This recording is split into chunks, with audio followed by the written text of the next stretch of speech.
Every journey has its final day. Don't rush.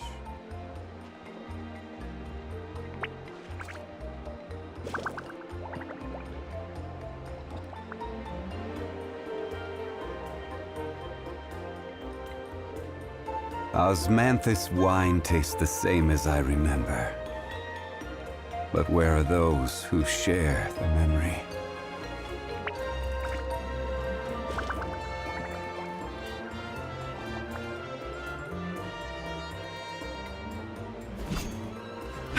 Oh,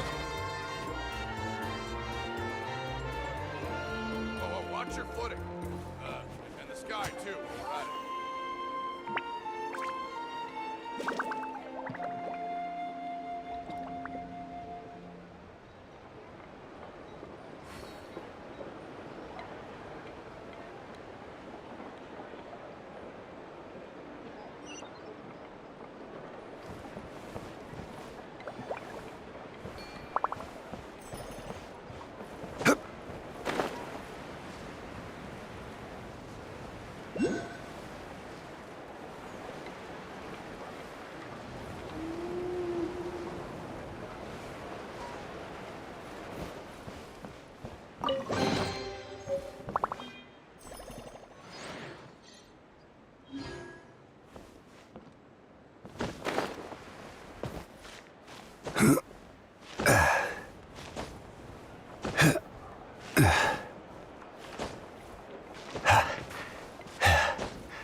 Where do you want to go next?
Emotional support is important.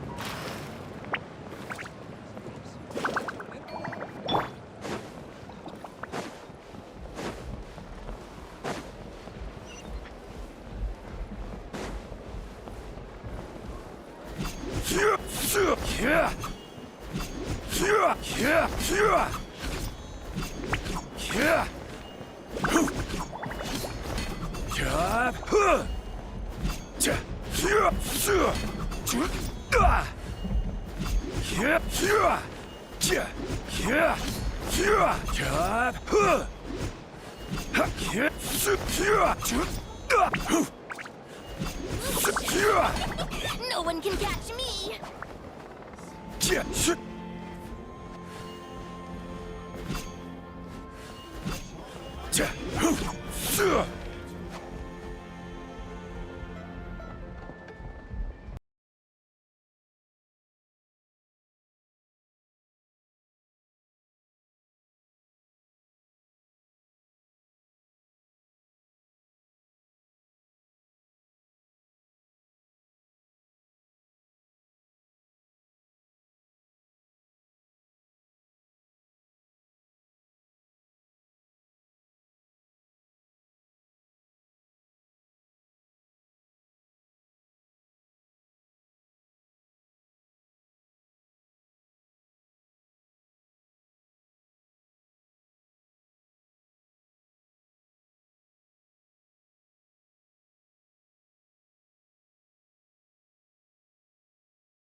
Whoosh! No one can catch me!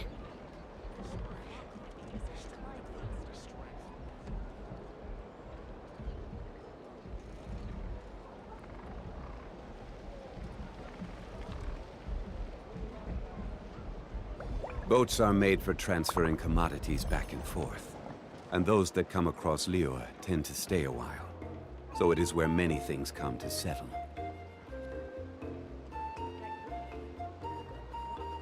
Whoosh! No one can catch me!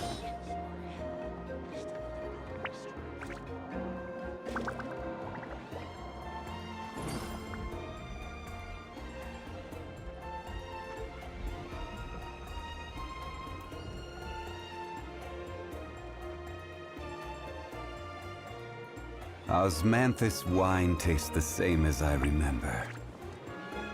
But where are those who share the memory? Whoosh!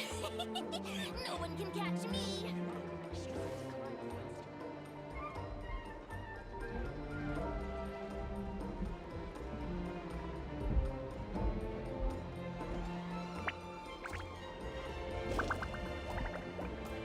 Every journey has its final day.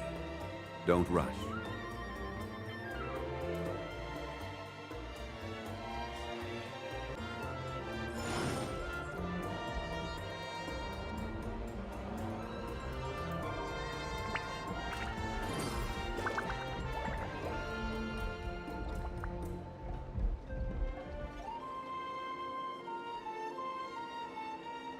Boats are made for transferring commodities back and forth. And those that come across Liyue tend to stay a while. so it is where many things come to settle.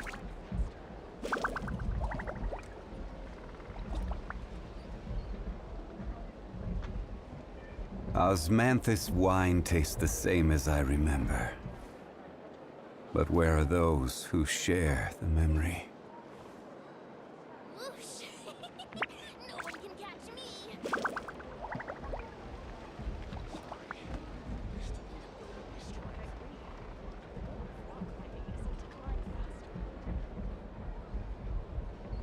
Where do you want to go next?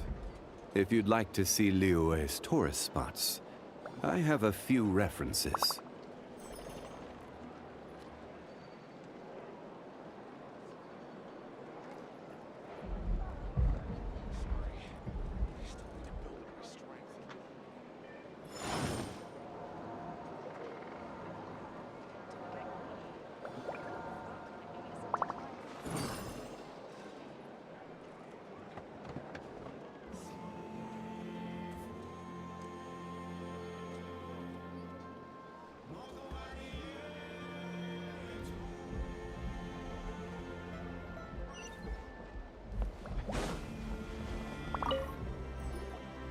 Excuse me, do you sell obsidian?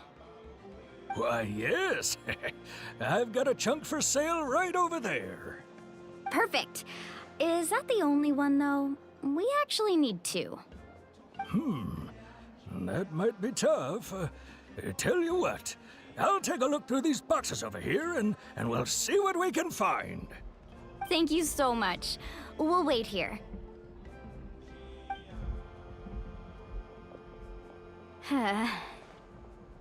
Relax. Everything's going according to plan. I know, it's just... I could tell Vichama feels the same way about his friend that I do about Kachina. I hope this chunk of obsidian isn't the only one. Kachina always carries all sorts of shiny stones with her. If I was the one trapped in the Night Kingdom, she'd have a whole pile of obsidian ready in a heartbeat. Well, would you look at that? I did bring an extra. Here you go, young lady. How does it look? Perfect! Thank you. How much do I owe you? If you hadn't shown up, these stones would have just sat here collecting dust.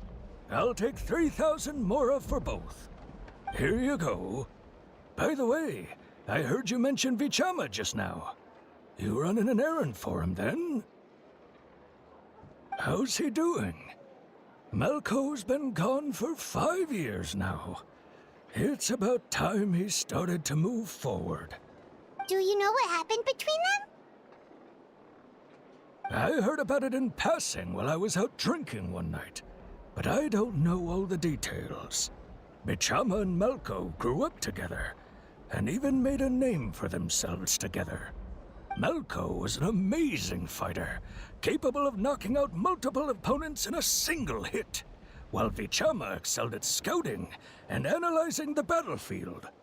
The two made an excellent team, and managed to beat back the Abyss several times. 5 years ago, they both emerged triumphant in the pilgrimage, and were placed on the same team to fight the Abyss. But on the eve of battle, the Abyss launched an attack on their tribe, and Vichama suffered an injury to his leg while attempting to rescue someone. Then what happened?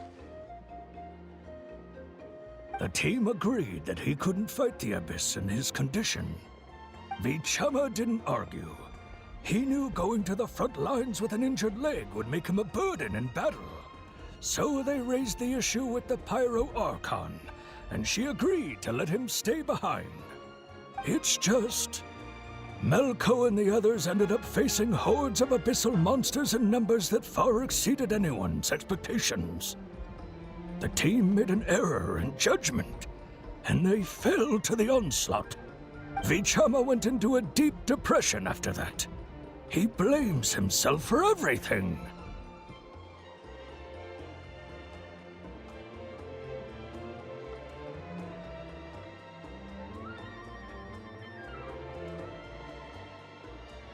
Oh, you're not wrong. But it's possible he chooses to blame himself, Not because he did something wrong, but because he wasn't able to do anything at all. I've tried convincing him to move forward, to stop dwelling on the past. But the shadow of Malco's death hangs over him still. The Abyss has caused so much suffering, and some wounds never heal. I wish there was something he could do to make himself feel better. But... anyway, that's the gist of it. Maybe you could help him talk things through sometime. I would really appreciate it.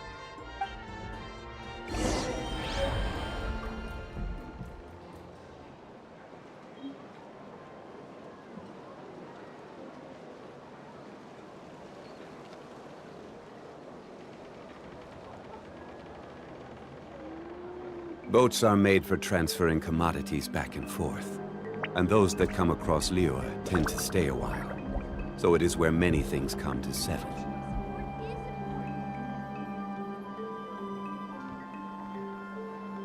Osmanthus wine tastes the same as I remember. But where are those who share the memory?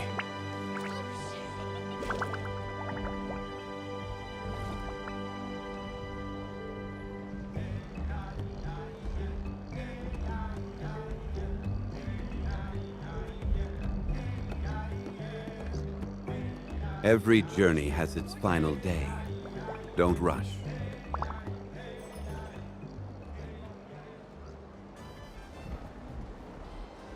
Whoosh! No one can catch me!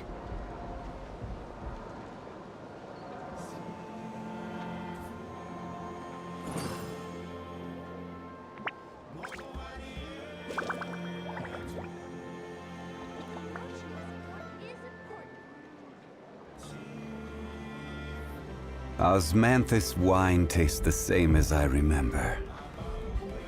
But where are those who share the memory? Whoosh! No one can catch me!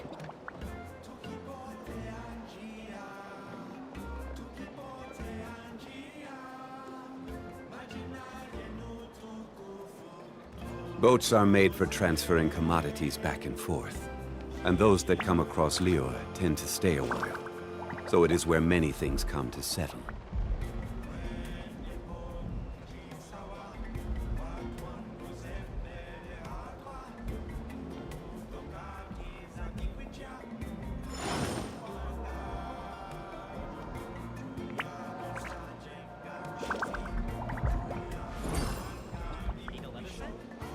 Whoosh!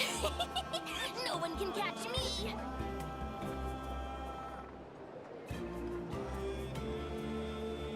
Every journey has its final day.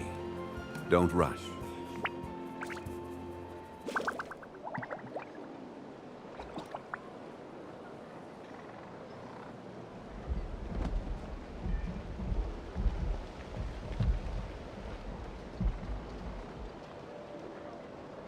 Osmanthus wine tastes the same as I remember. But where are those who share the memory?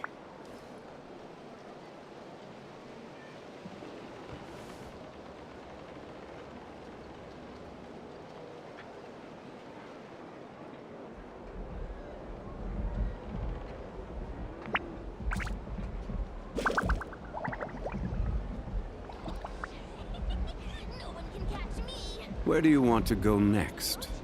If you'd like to see Liyue's tourist spots, I have a few references.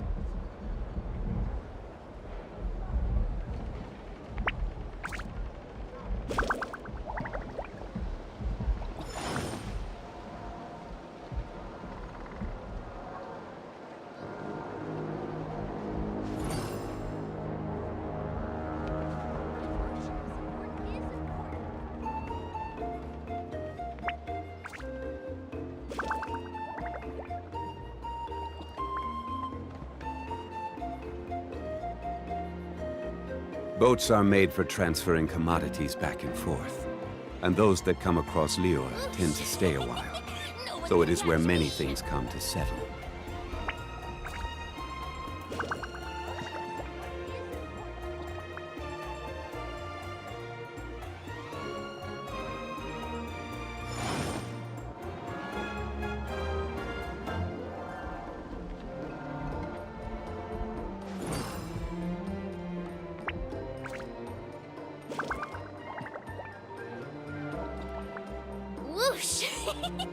No one can catch me!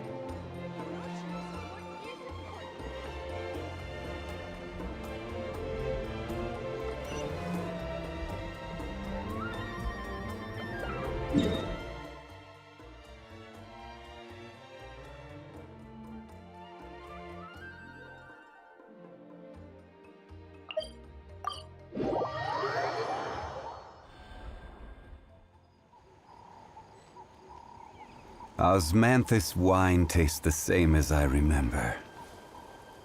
But where are those who share the memory?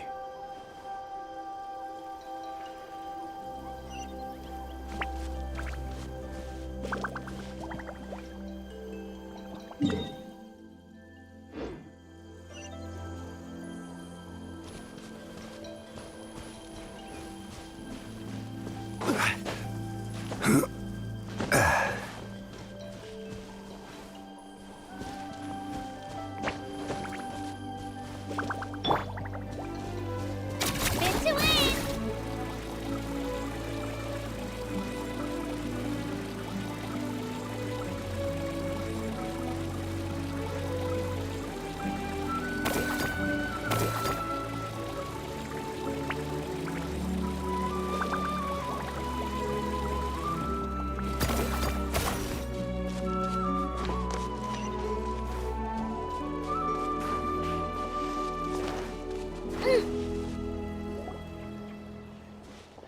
Did you get everything? Yep, it's all here. When do we start? I've made all the necessary adjustments, so we're good to go. As agreed, I'll help you find Kachina's ancient name, and then you return the favor. Go ahead.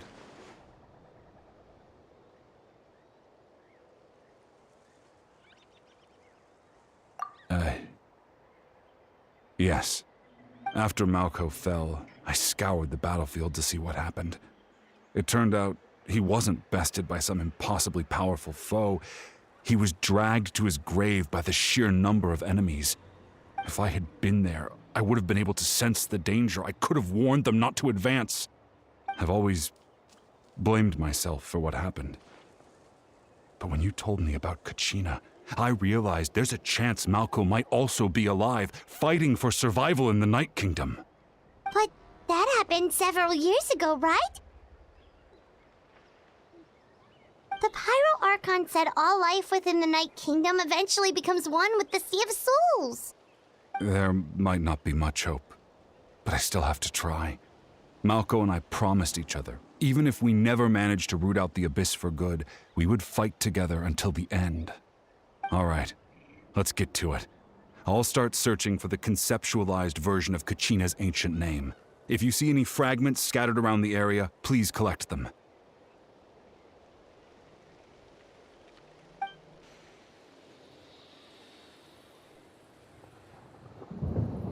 Make sure you prepare yourselves for battle. As I said, the stone will link the mortal realm to the Night Kingdom. The Abyss will likely emerge in response.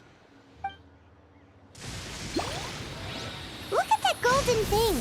It must be one of those fragments Vichama mentioned. Let's get closer.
This is order.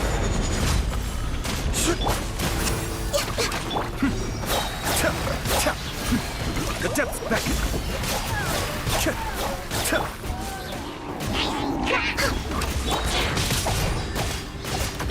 All hail!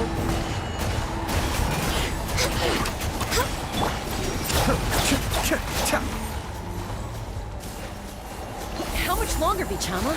Not long. We're getting close.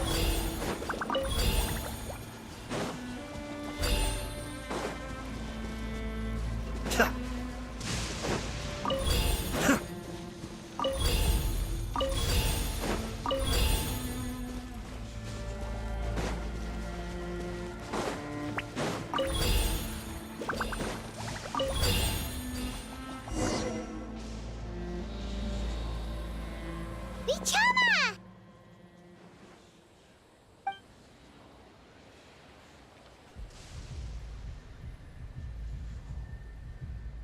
Quick, take it!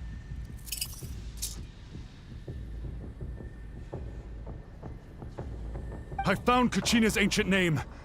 Hang in there, Malko. Just a little longer. Something's not right. The power of the Abyss is getting stronger.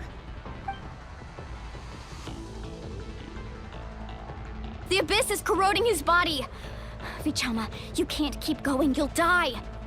I should have died 5 years ago. I just need a little more time. Please, I'm almost there.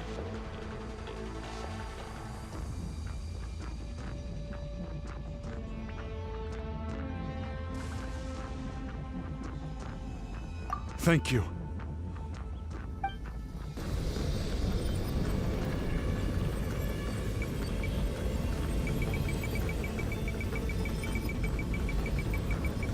Whoa, watch out! The power of the Abyss is strong.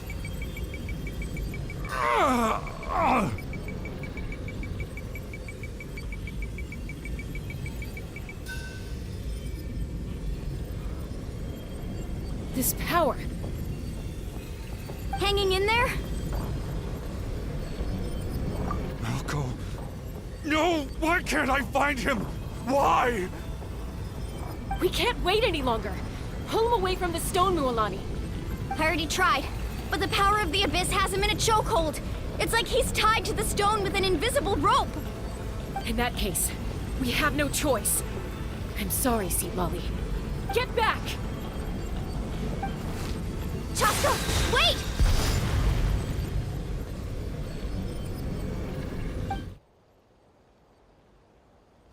Ouch! What happened just now? It looked like the Spirit Speaker's stone was... The stone's power was spiraling out of control. The only way to stop it was to destroy it. You were all caught in the shockwave of the explosion. You might feel dizzy for a while, but that's normal. Give us a heads up next time, will you? You're lucky we managed to dodge it in time. I thought I said to get back. Yeah, barely a second before you made it go poof. Not everyone has your reflexes, Chaska. We were this close to getting dragged into the explosion. Okay, I'll be more careful next time. At least Kachina's ancient name is still in one piece. Wait, where's Vichama? Vichama! Vichama! I couldn't find Malko's ancient name. It must be completely gone by now. Once your ancient name disappears, there's no coming back. From the very beginning, I knew there was a slim chance, but still. And now... it's too late to save him. From the minute he left that day, it was already too late. Vichama. I'm sure he's heard enough condolences over the years. Let's just give him some space. Huh? What's that in your hands, Vichama? It looks like something's glowing. Huh? This is...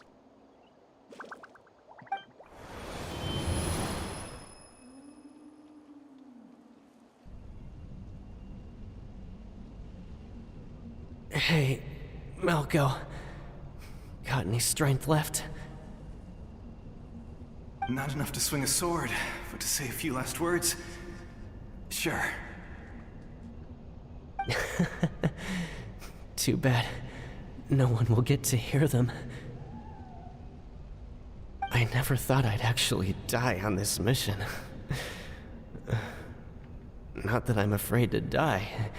It's just hard thinking about my mom's face when she hears the news. Guess I have something to be thankful for then. My parents died a long time ago. They won't have to mourn me.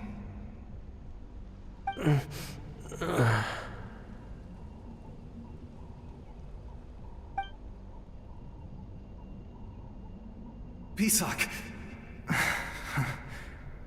Always had to beat me at everything, didn't you? Right to the end, you were never one for goodbyes. Maybe you're right.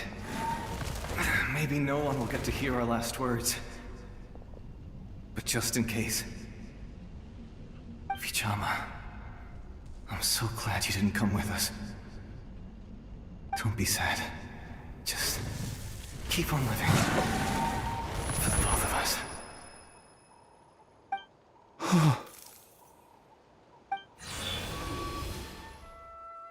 Was that a memory?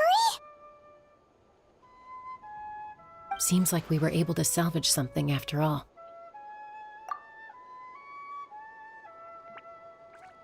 Of course. Seeing him, hearing his voice again, it makes me unbelievably happy. But it also brings with it an even deeper pain.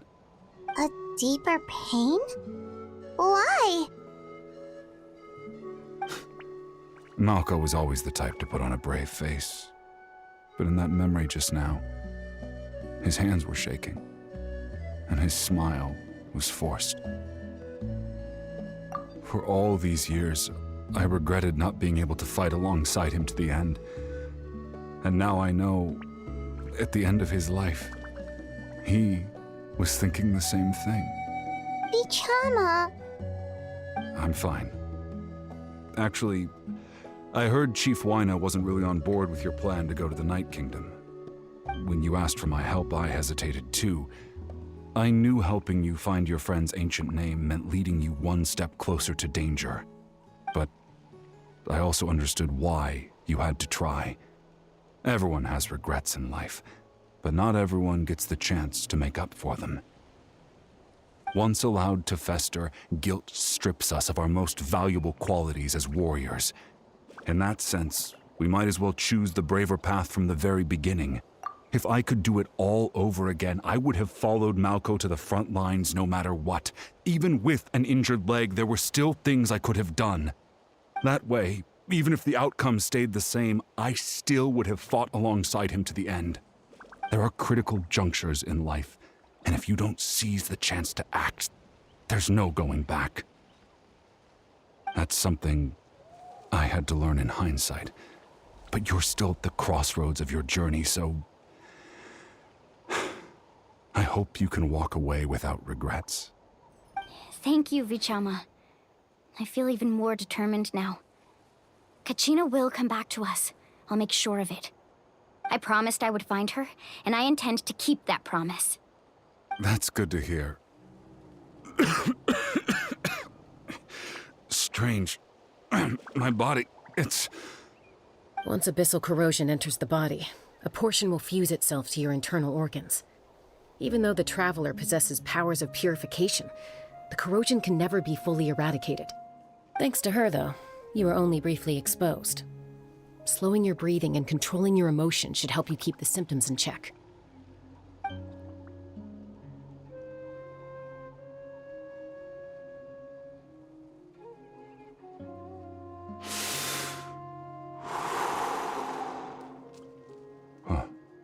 That does make me feel better. You seem very knowledgeable about all this.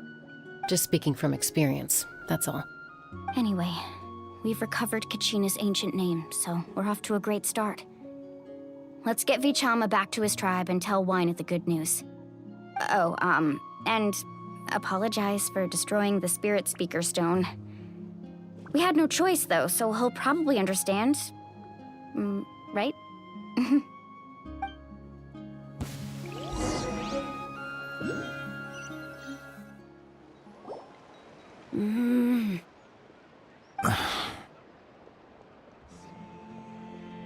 Koichi, are you really gonna just stand there like that? I don't know what you want from me. I think you know exactly what I'm trying to say, Uncle Wina. I can hear it in your voice. Honestly, it's just one thing after another with you two. They're back. Koichi? What are you doing here?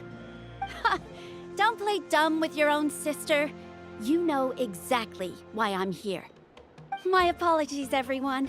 I just need to borrow Chaska for a few minutes. You come with me.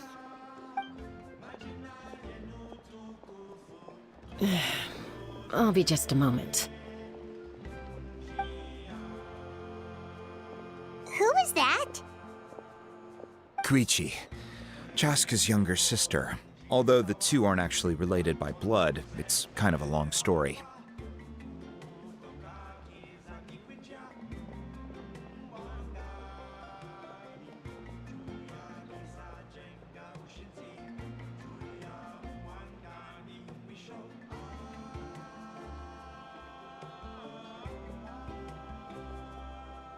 It's not really my story to tell, but I guess it's not a secret. You see, Chaska was actually raised by cuckoo sores. She was afflicted with a rare disease when she was a child, and abandoned in the wild as a result. The Abyss found her out there, all on her own, and tried to devour her. But in the end, all that did was trigger her will to live. That strength of will pushed her to survive. But it also planted a seed of conflict within her. Eventually, she was adopted by the cuckoo sores. Wherever they went, she followed, getting into fights right and left. For some reason, Paimon can totally imagine that. Well, when Chaska finally returned to human society, it was Koichi's parents who adopted her. At the time, Chaska still had a habit of getting into fights, so Koichi was always taking her around, apologizing to everyone. Ah, I remember those days. One of those fights was definitely with me. But, you know, kids. You're fighting one minute and your friend's the next. Eventually, she found a way to rein in that desire to fight. And now she's who people call to resolve conflicts. She's known as the Peacemaker. It sounds like she still argues with Koichi, though. Don't siblings usually stop fighting when they get older? That's partly my fault. Koichi asked me to stop Chaska from doing anything dangerous, but you probably know by now, once Chaska makes up her mind, there's no changing it. Oh, I get it. No wonder you tried to talk us out of going to the Night Kingdom. Chaska even said that wasn't like you. I'm all for your adventure. You need to take risks when you're young, because by the time you're my age, you couldn't attempt something like that even if you wanted to. Better try now than live with regrets later. That's what I say. Still, I can understand where Koichi's coming from. In the end, nobody wants to sit back and let a loved one put their life on the line.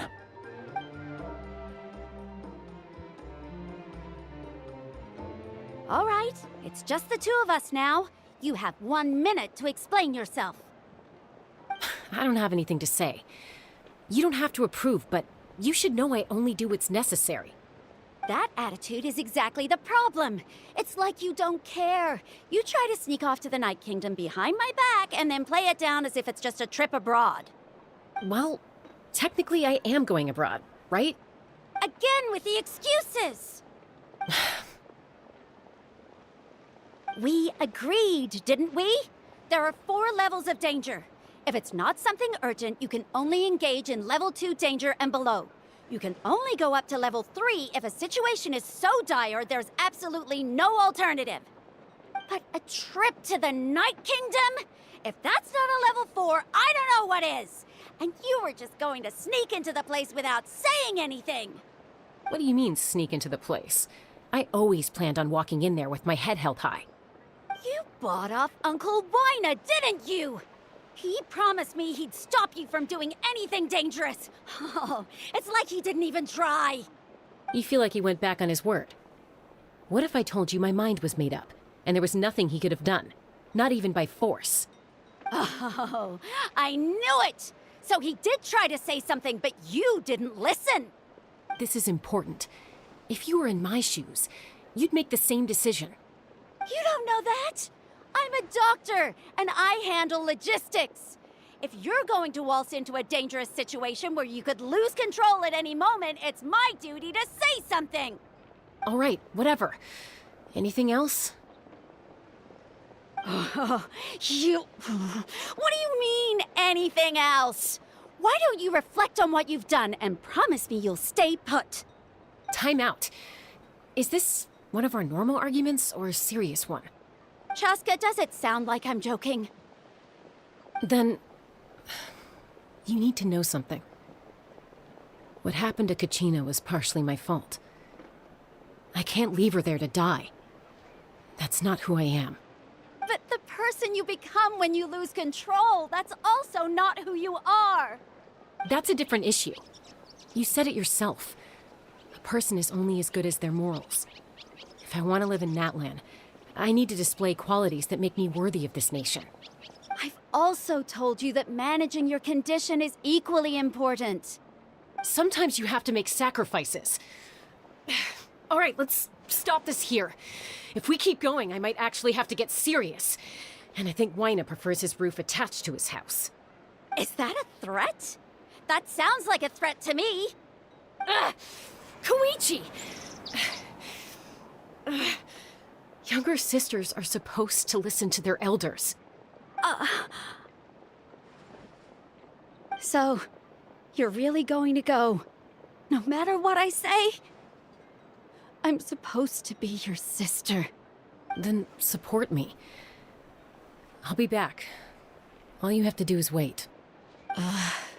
Chaska. So, that's it. Why'd you have to turn out to be so darn annoying?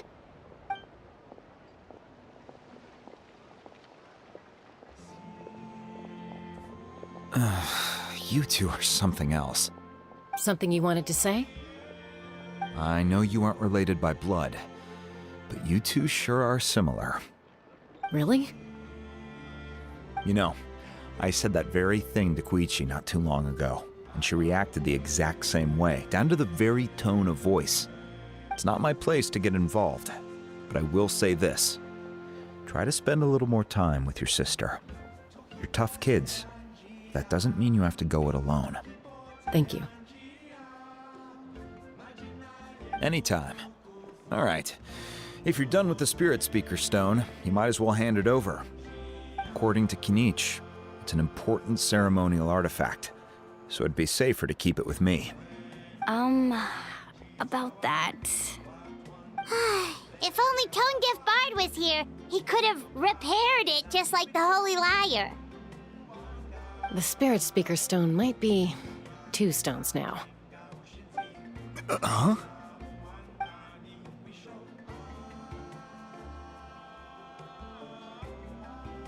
I see. Sounds like it was an urgent situation. If someone's life was on the line, then you had no choice. Still, Citlali's going to be a nightmare to deal with now that you've broken her stuff.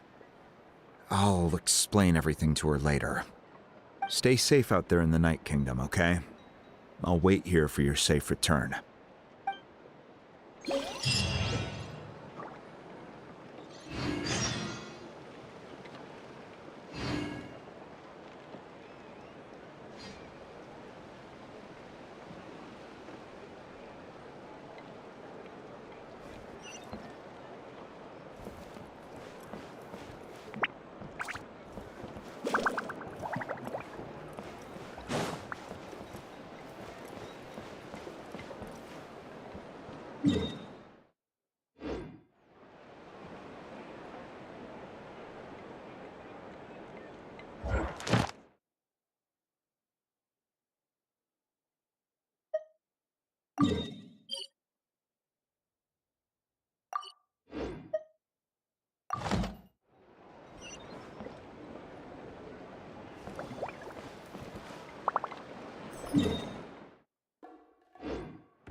Astra. Thank you for completing today's. Ad Astra Abyssal.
Hey there, I'm Aoife, a Sorrow vet from the Flower Feather Clan.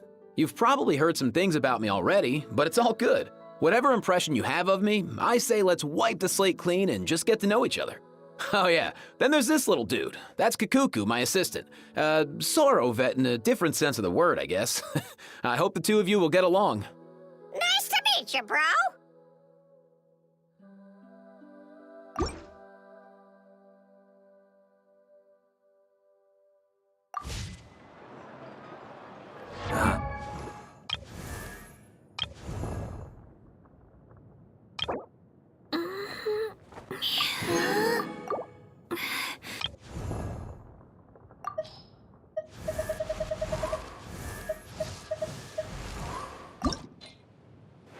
Huh?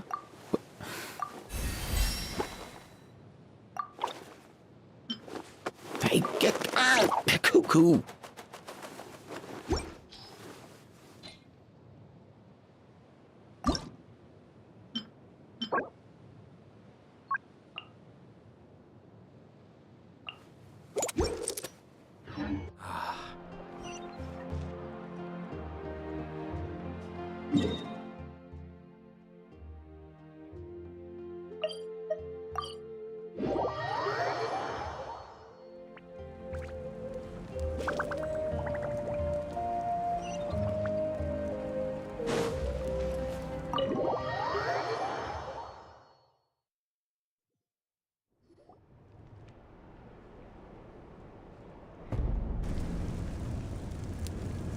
We're back! We found Kachina's ancient name! Well, it's fairly complicated. Let me give you the condensed version. The Fatui again? We can't go anywhere without them causing trouble. But what if the Fatui finds out you've lost your power?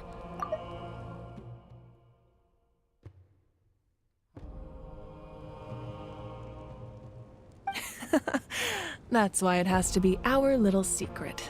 No one else can know, or we're asking for trouble. Look, I wish I could offer you some sort of consolation, but I won't lie to you. With multiple factions closing in, there's nothing comforting about the situation we're facing. Still, all you need to do is focus on your goal. You can leave the complicated matters to me. I can also step in on the Pyro Archon's behalf.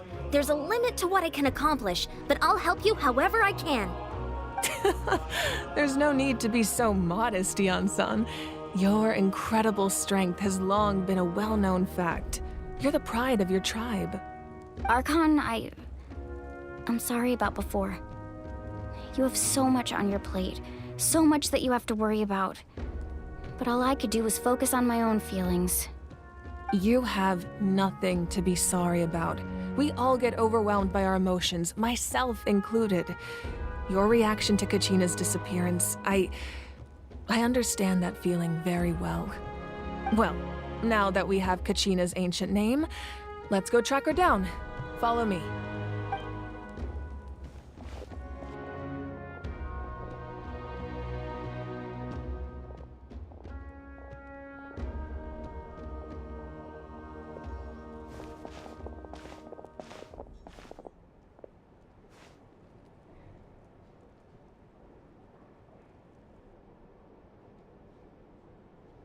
What is this place? Hey, isn't that Atea's talisman? Good eye. This is where I store all the various mementos I've collected. Whoa. I've never seen this place before. There's so many things in here. It looks like there are items from every tribe. Collecting them must have taken a lot of effort. I suppose you could think of it as a hobby of sorts. In Natlan, everyone grows up listening to the stories of heroes, and physical items do a far better job of preserving those stories than our own memory.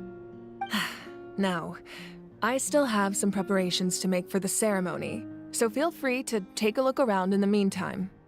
If you're curious about an item, I'm more than willing to tell you about its origins. All right, we'll have a look.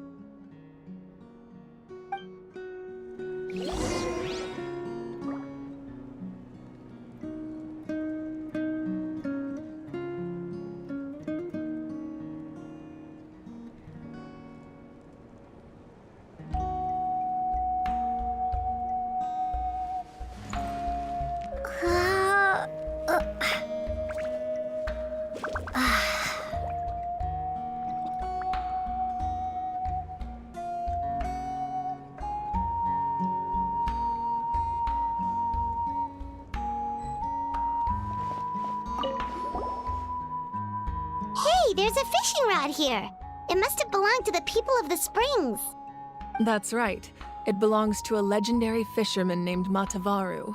I have his entire set of fishing equipment, actually. He and I met in a tavern. He told me about a particular kind of giant fish and his meticulous plan to catch it. In his eyes, I saw a hunger and a strong fighting spirit. To him, the sea was the battlefield upon which he staked his honor. So, did he do it? The next time I saw him, he was covered in scars. It turned out the fish he sought had been corroded by the abyss. He managed to kill the fish, but sustained a serious injury in the process, which meant he could never go deep-sea fishing again.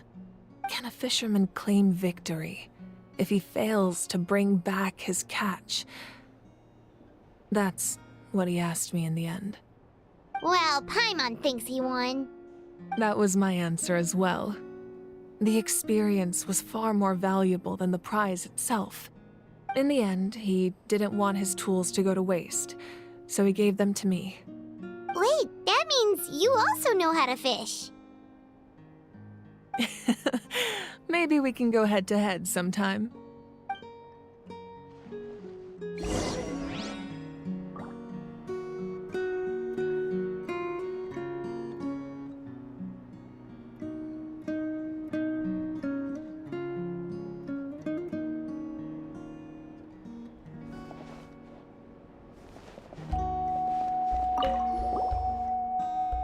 This is Atea's talisman. I'm sure you're familiar with this one already. Atea was rarely ever without it. The talisman brought her a lot of luck in battle.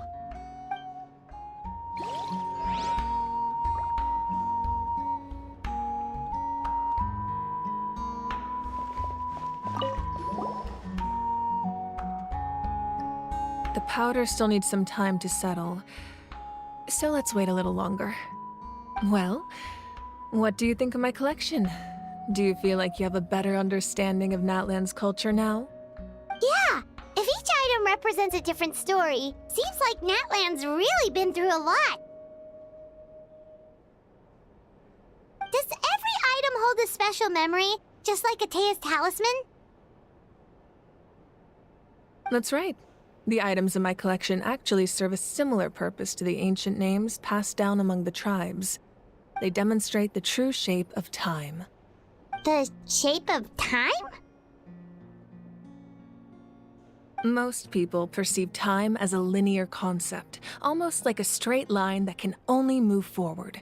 We cannot change the past or predict the future. But there's also a different theory, one that I believe to be closer to the truth. Namely, that the past, present, and future all exist at once. At once? Paimon's not sure she understands. Let's say your journey ended right now. Thinking back on your experience in each nation, which one would you say was the most important?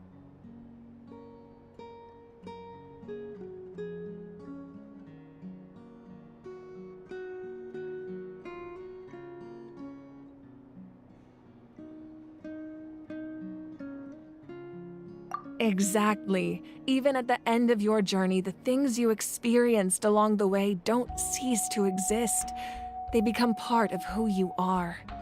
Take out a portion of that journey, and you would likely make very different decisions, and eventually arrive at a very different destination. The future is the same way. It exists even though it has yet to come to pass. We just lack the means to perceive it. Of course, there are those with the power to foresee the future. They simply call it by a different name. Fate. You're quite familiar with that concept, I would imagine.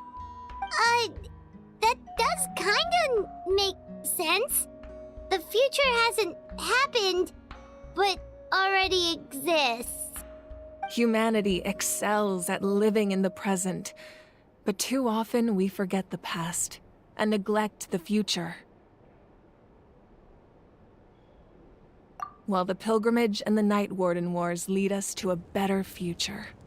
Only by uniting the people of Natlan across countless eras can we fight back against an enemy as formidable as the Abyss. To come up with such a set of rules, the first Pyro Archon must have possessed a level of insight I can only imagine.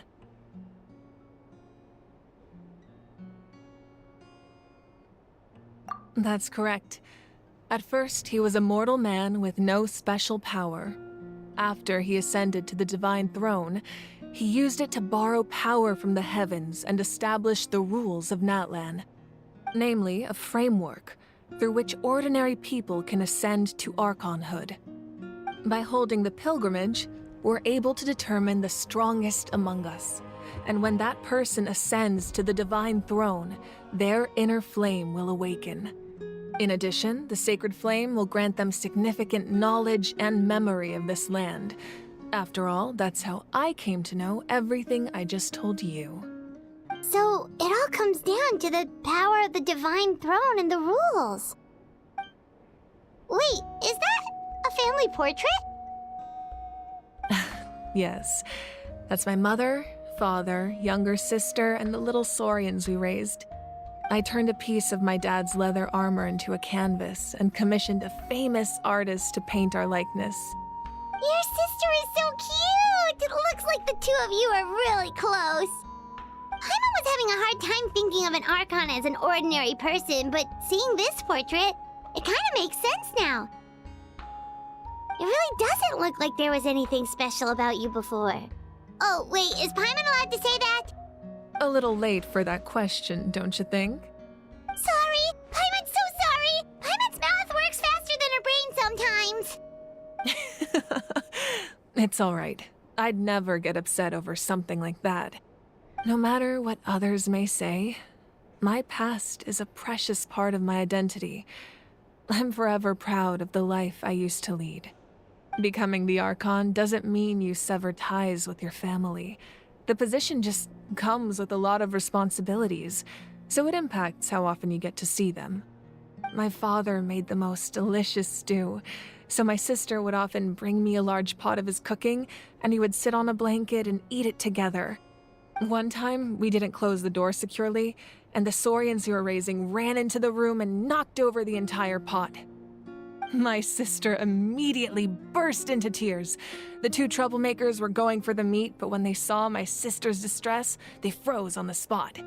I still remember the way they laid there, sulking like a pair of children, even after making such a mess. It was frustrating, but in the end, all I could do was comfort my sister and move on. Wow.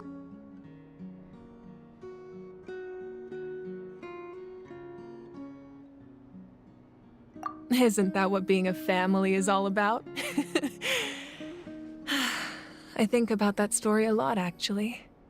As the Archon, I made a vow to defend this nation, and experiences like that, they remind me exactly what I'm trying to protect. Well, what happened after that? This portrait looks pretty old. Your sister must be all grown up by now, right? I believe she ended up working as an architect and artist. She built many houses and crafted many beautiful works of art. Anyway, that's enough about me. Now that the powder is settled, we can begin. Ian-san, Mulani, Chaska, over here, please. Place the ancient name up there, and then we'll begin.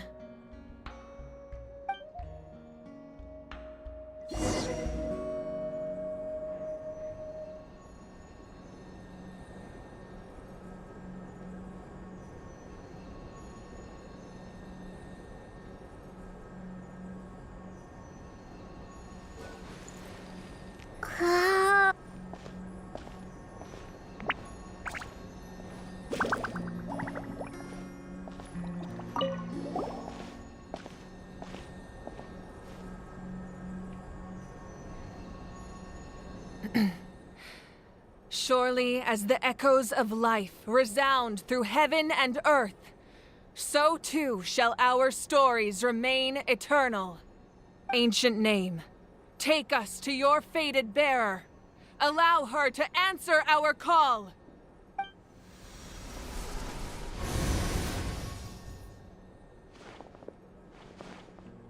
Am I hallucinating again? Kachina, are you okay? Huh? I'm not seeing things, am I? Is the Abyss playing tricks on me again? It's okay, Kachina. It's just us. We're trying to find a way to bring you back. Everyone, you have to listen to me.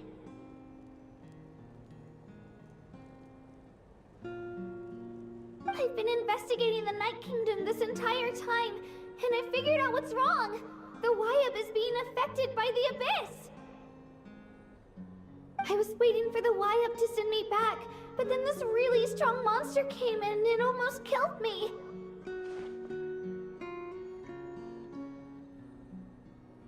The Wyab saved me, even though its power is weakening, so I've been hiding from the monsters while trying to find a way to help. The Night Kingdom has become a huge mess, though. I keep hearing these awful sounds and seeing really horrible things. Don't listen to those sounds, Kachina. The Abyss is trying to strip you of your sanity. All you need to do is stay safe and wait for us. We'll be there shortly. It's okay. I feel so much better now that I've had the chance to talk to you guys. You don't need to worry about me. I've never been strong or special at all, really. So I don't blame anyone for forgetting about me or leaving me behind. Just knowing you care is more than enough. I'll find a way back. You don't have to put yourselves in danger to come rescue me. You're always like this, Kachina. Now's not the time to act tough. We're coming for you, and that's final. I don't know what lies the Abyss has been feeding you, but I'll tell you something right now. Nobody here sees you as a burden. You're a victor of the Night Warden Wars, a hero of Natlan. All you need to do is wait for us to rescue you, and you'll get all the applause and recognition you deserve.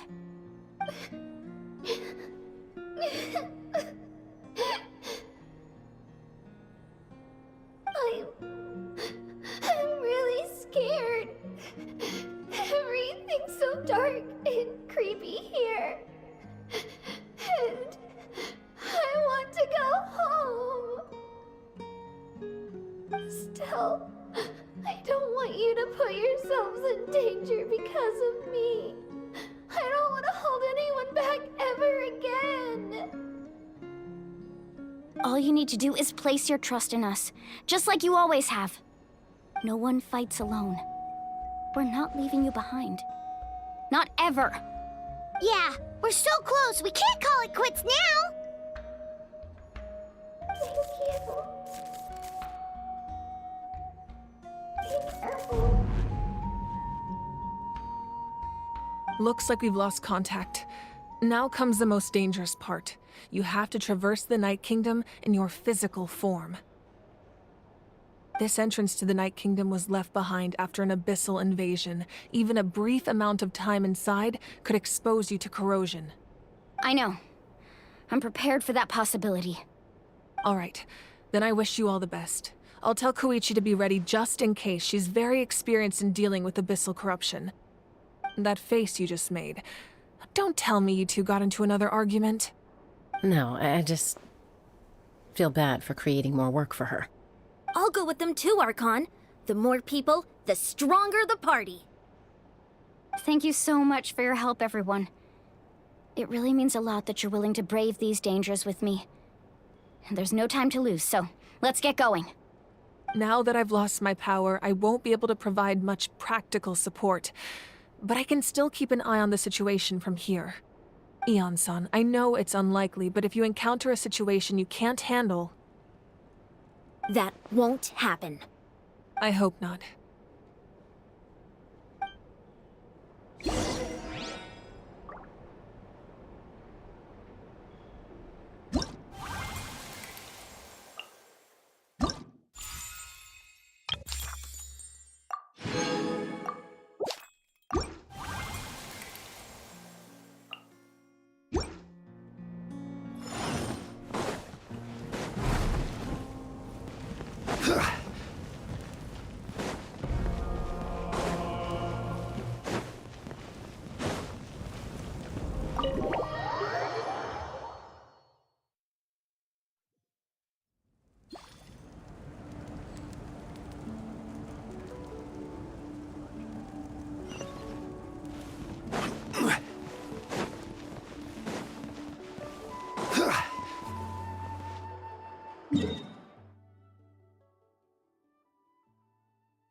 Huh?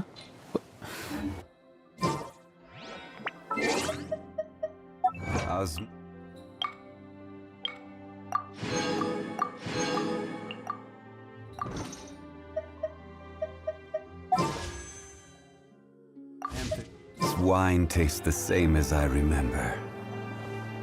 But where...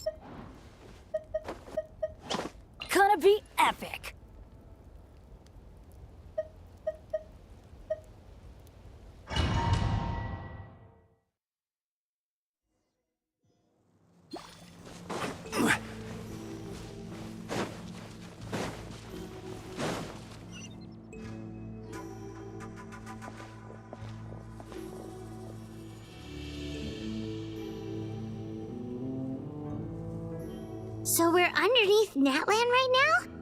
It looks nothing like Paimon was imagining. That's because in the distant past, Natlan was home to an incredibly advanced civilization ruled by dragons. Humans only established their own society after the fall of the dragons. So these are Saurian ruins? Wait, you mean like the elemental sovereigns? They had their own advanced civilization? Yes, a really long time ago.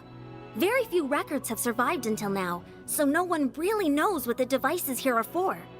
These ruins have been abandoned for a long time, but with the recent increase in Abyss activity, the installations around here have somehow been activated again. So what you're saying is, we're not in for an easy trip to the Night Kingdom. No. It's going to be obstacle after obstacle from here on out.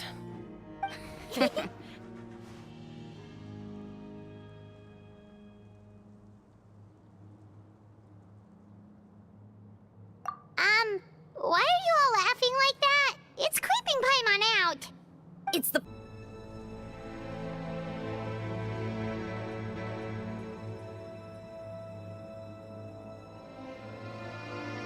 I actually work as a sports coach. I provide professional guidance for many of Natlan's popular sports. And I don't just mean physical training. I design nutrition plans as well. Ah, so basically no sugar, no soft drinks, no grilled meat. Yeah, we'll be here all day if you list them out one by one. It's much faster to just focus on what's good for you. Such as? Vegetable juice. Want some? You know, Ian-san, Paimon feels like the two of us might not see eye to eye.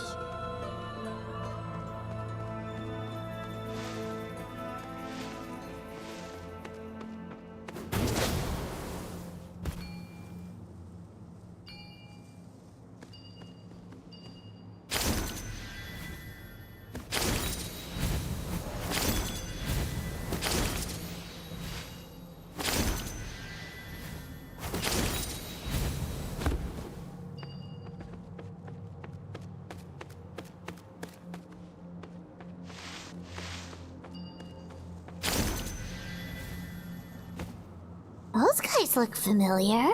We've fought them before. Let's go. Show no mercy.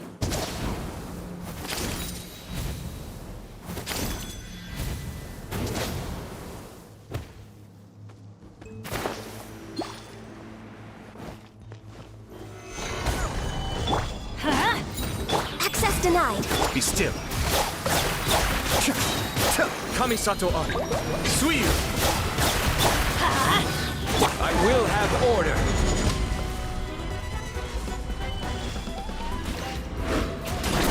Teamwork is dreamwork!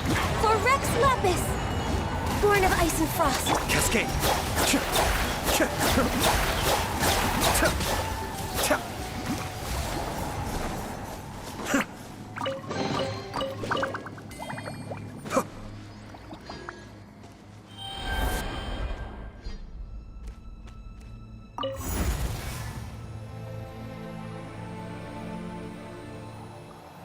Whoa, the place we need to go seems really high up.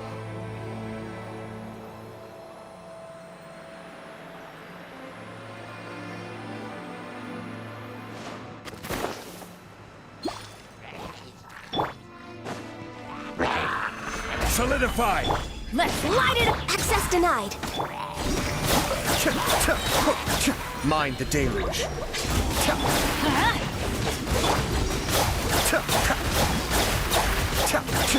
Going in! Stabilize. Order guide you. No touching! Yeah! Blaze over!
Solidify! Let's light it up! Born of ice and frost.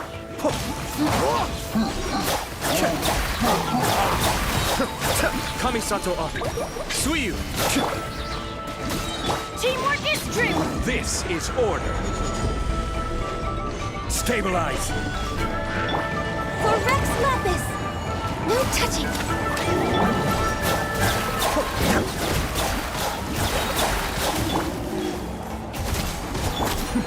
The depth back! Born of ice and frost. Everybody stand back! This is long overdue. Next on the agenda.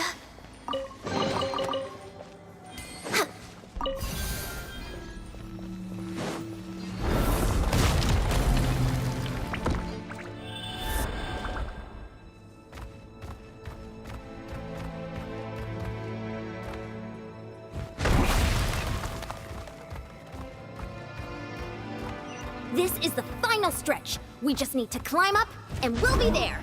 Nothing to it. Easy for you to say.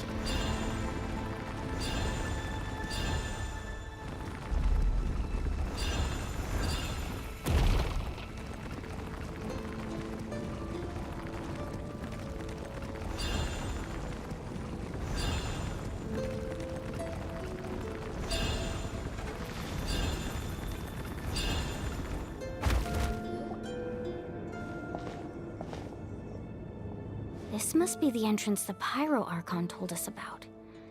The one ripped open by the Abyss. Yes. There's something in the depths of this place that feels familiar, yet also foreign. We actually have to go in there? Okay, Paimon just needs to psych herself up. Don't push her through before she's ready.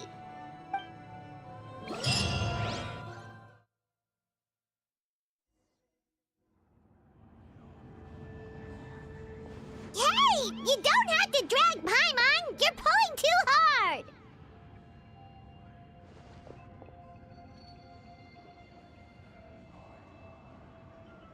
Looks like we made it. This is the Night Kingdom.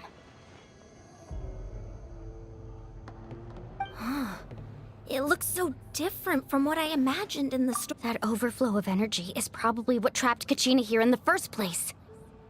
From this point forward, everything we know about the real world no longer applies. Anything can happen here. Paimon's more worried about how we're gonna make it out. We obviously can't go back the way we came. Do you see that patch of light on the ground? It's shining down from that fissure in the sky. Oh yeah, right in front of us. So that's coming from up there? Oh, it's so high up. Did we really fall that far down? Just like I said, our real-world knowledge doesn't apply here. We fell all this way, yet came out completely unscathed. If this was the real world, we'd have to climb our way back up to the entrance. But here, all we have to do is stand underneath the light and offer a prayer. That's it?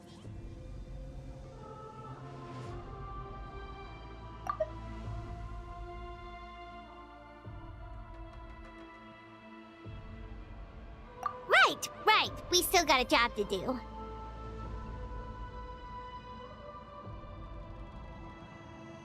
So that means all we need to do is find Kachina and bring her to this location.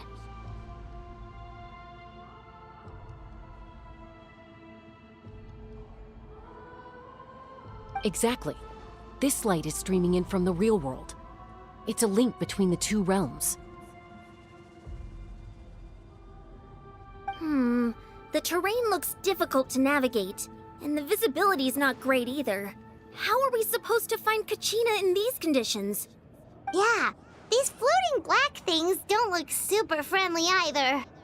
Those are all manifestations of abyssal power. Be careful. Ghost! A talking ghost! Calm down, I'm here to help. You're the ones who helped Vichama, right? Yes, I'm Vichama's friend, Malko.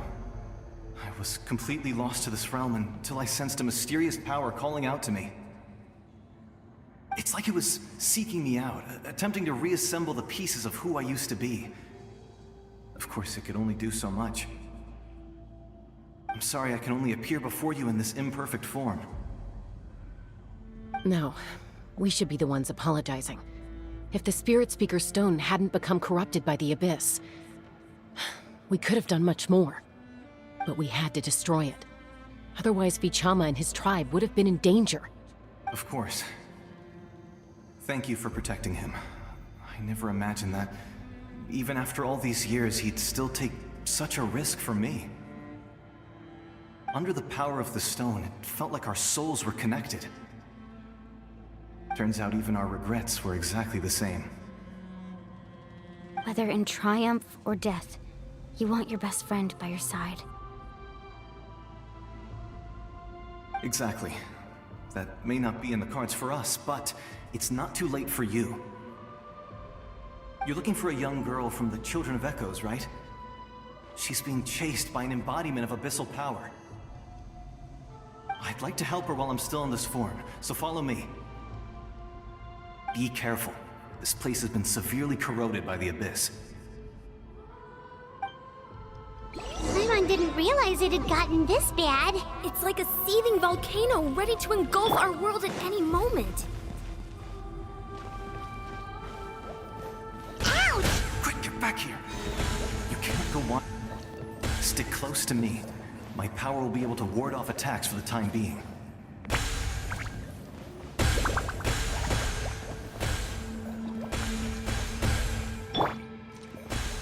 We won't be able to keep this up. Let's try another route. This way.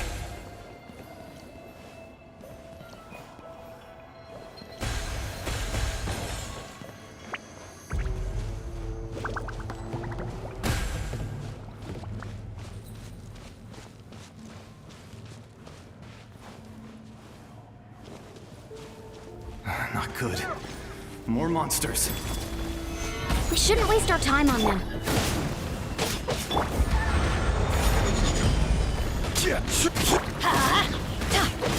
Access denied. Kamisato up. Suiyu.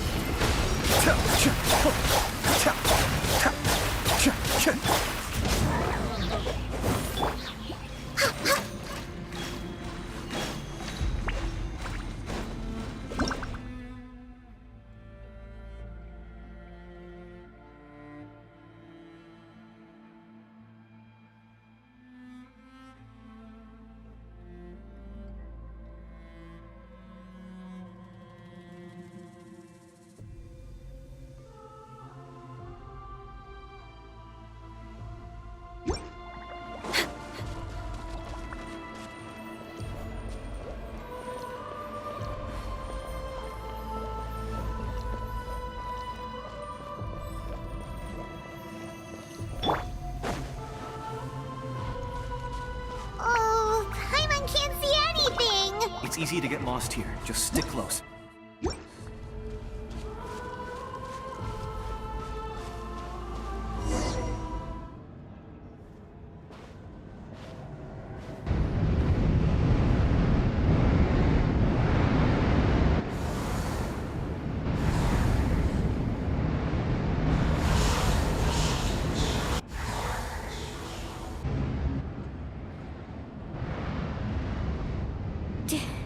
Did you hear that? What? Never mind. It was probably just my imagination. Don't scare Paimon like that! I heard it too. It was a voice from the Abyss. What did it say? Doesn't matter. It certainly doesn't harbor good intentions.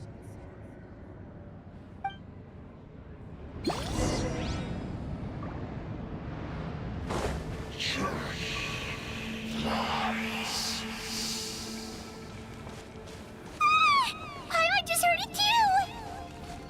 Let's keep going. Paimon wants to get out of this place!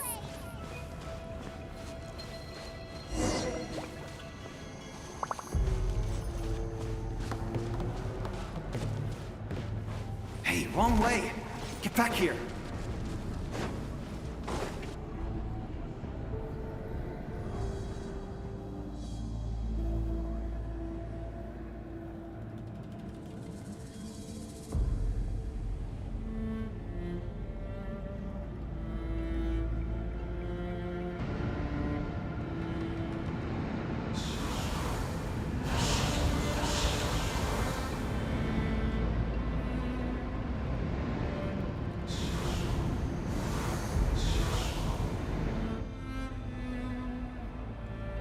We're here, Kachina!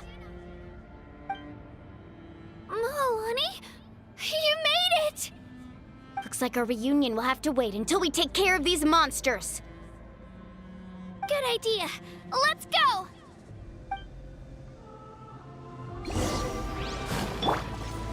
Gather! All hail! No touching! Be still.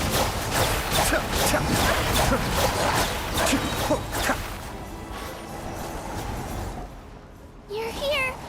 You're finally here! Thank you so much! That monster can appear from anywhere. It almost caught me a bunch of times. The Y-Up's power helped keep me hidden, so I just tried to stay out of sight until you got here. Had a girl.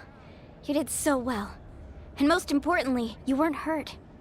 Should we start heading back then? Actually, I have a request. Will you come visit the Y-Up with me?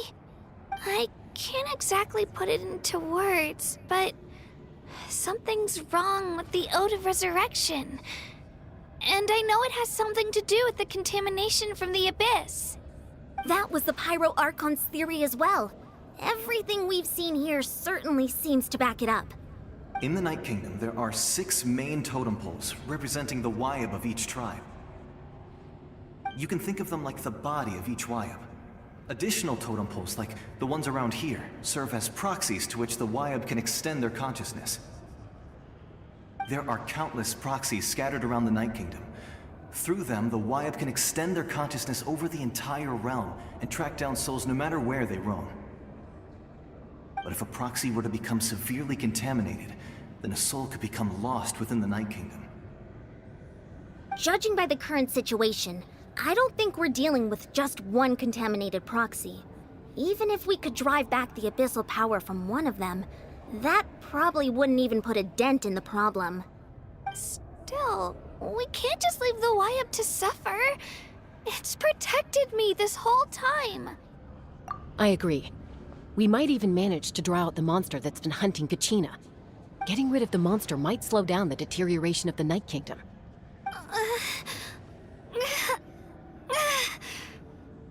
Kachina? What's wrong? Nothing. Just a headache. And that voice again, telling me to abandon the Y-Up and leave this place. Maybe we really should leave. Kachina's already been here for too long. No, I'm fine. Just up ahead. I'll lead the way. Besides, I can still fight, so please, help me out a little longer. Listen to me, Kachina. We'll come with you, but that's because we want to help the Y-Up, not because we have something to prove. You don't have anything to prove either. It's okay if you reach your limit. We'll be there for you. All right. The sooner we get this done, the better. We've already come all this way, so we might as well try to get to the bottom of this. Let's go. This way. I'll stay here and try to stall the Abyss monster. All by yourself? That's too dangerous. It's all right. I may not be as strong as that monster, but I'm definitely more familiar with the area. Besides, I don't have much time left. If you're anything like my friend, I'm sure you're not particularly fond of goodbyes. So go. Achieve your goal, and return to the world where you belong. Thank you for everything. You're a true hero. Thank you. No one fights alone.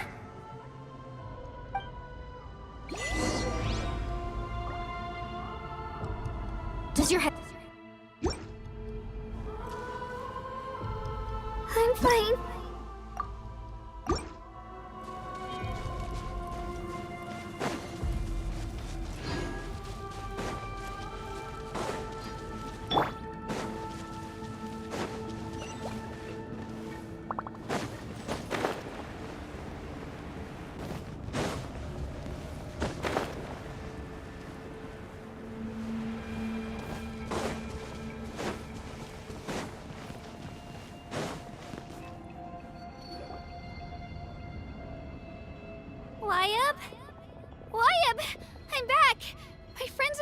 to heal you. Wyab, can you hear me? Wyab?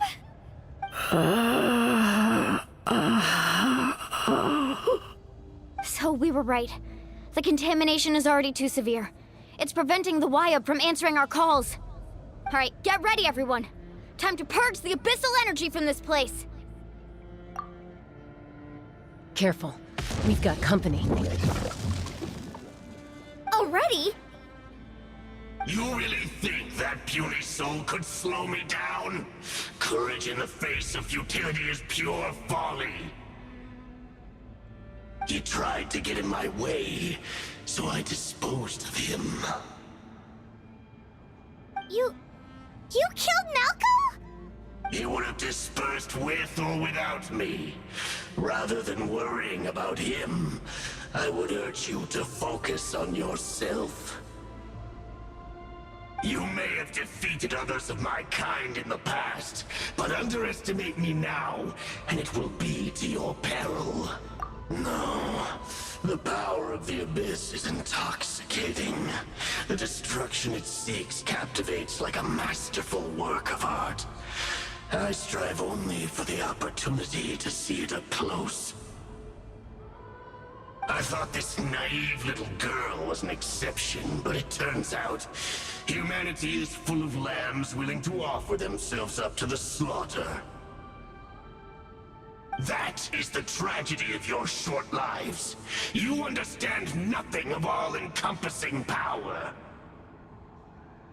Ancient names, pride, friendship, all empty ideas invented to give you a false sense of self-worth. They possess no power at all. The Pyro Archon created those grandiose ideals out of pure selfishness. Anything to avoid sharing power. Anything to avoid handing over the primordial gift to ordinary people like you. Don't believe me? Then ask yourself, why is the Pyro Archon strong beyond measure, while you, Kachina, remain so pathetically weak?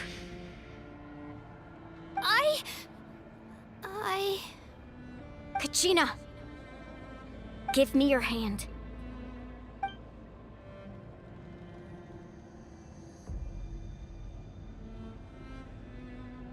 Feel that? I'm right here next to you.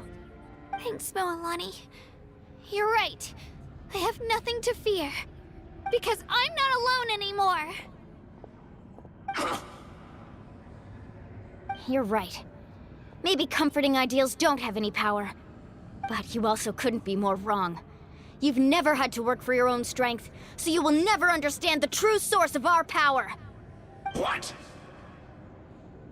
The courage we have to stand before you and not back down? It comes from our friendship. The power lies not in the ideal itself, but in our commitment to upholding that ideal, and in our decision to stand together and fight! Well said! Let's go, Kachina. It shouldn't take more than two of us to handle an enemy like this. Sorry in advance, but you deserve what's coming to you! There aren't many in Natlan who can beat us when we're together. It's time he got a taste of that kind of power. From the ashes, hear the inferno! An epic flame! Whoosh!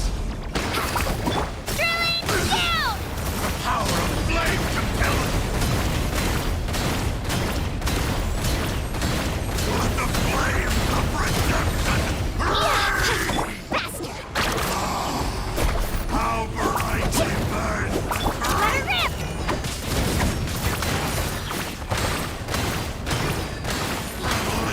Let's ride! Let's shred, Sharky!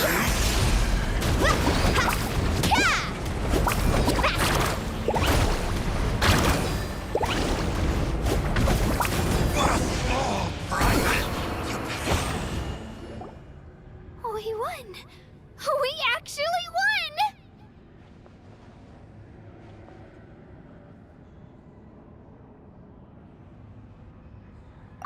That's what he gets for underestimating you two. Fantastic work, Kachina. Absolutely fantastic. This makes me so unbelievably happy. I'm happy too, Mualani. Together we really are unstoppable.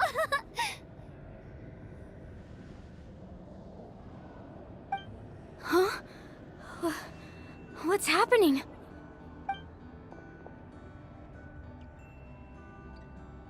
My ancient name is glowing? But I thought I didn't bring it with me. It's probably a projection from the real world, but that doesn't explain why it's glowing all of a sudden. Wait, does that mean you're...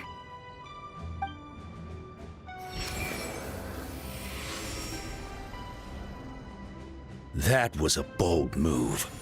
Diving headfirst into the fire to save your friend. Especially in a place so overrun with abyssal corruption. Still, seeing you pull it off was really something. Everything you said was exactly right. As isolated individuals, we stand no chance against the power of the Abyss. It took years' worth of scars, and lots of unnecessary suffering, for me to understand that for myself. The Pyro Archon's plan will unite us as one. Everyone has a part to play. Only then will we have the power to defeat the strongest of foes. Who are you? Tupac, a warrior from the people of the Springs. I fought against the Abyss during the invasion 500 years ago. I've heard that name before. You were the giant who saved all of Natlan. Since you were able to awaken my words from your ancient name, that means you have fully embodied the aspirations of the Wyab. Under the name Umoja, you shall unite the tribes and save Natlan from its impending doom. Me? As long as blood still runs through your veins, even the tiniest spark of steel against stone can ignite a flame. Its blaze will become one with the gaze of all Natlan. Even amid everlasting darkness, our bonds remain eternal.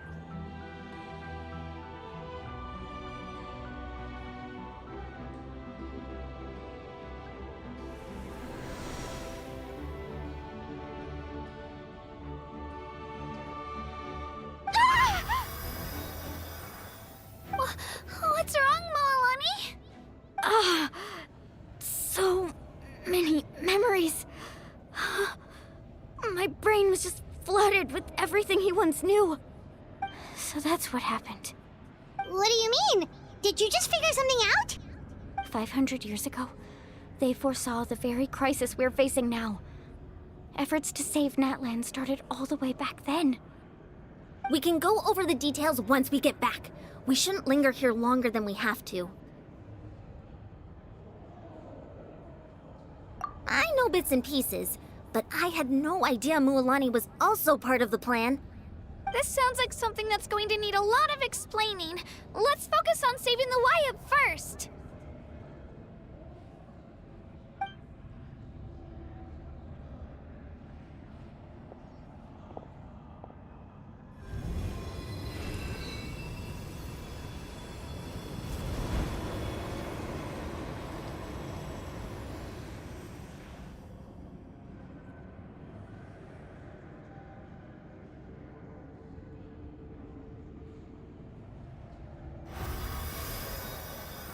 Okay, that should be enough. Wyab? Wyab? Can you hear me?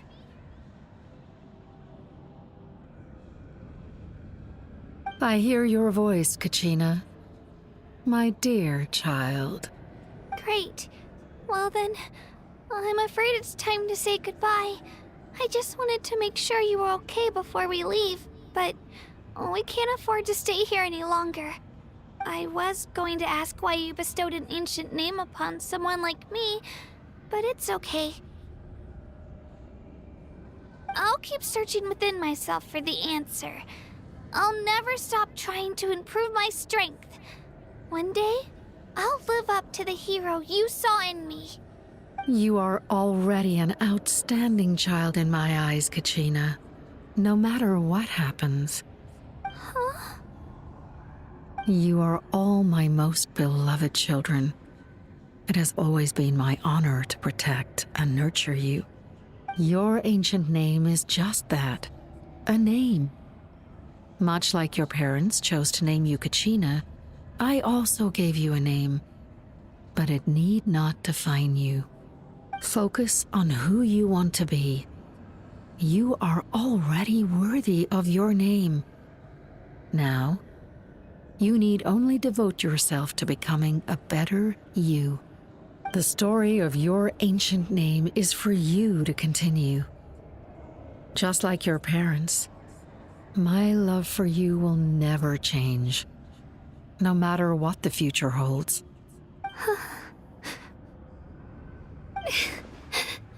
Thank you, Wyatt. It gladdens me to see the Pyro Archon's plan move another step towards completion. But it's time for you to leave this place.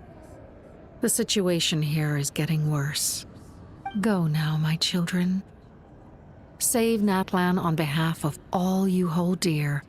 I know we've never met before, Wyatt, but I just wanted to say thank you for encouraging Kachina. It was exactly what she needed to hear. Whoa! What's going on? An earthquake? We're out of time. It's the power of the Abyss. Quick, we need to run!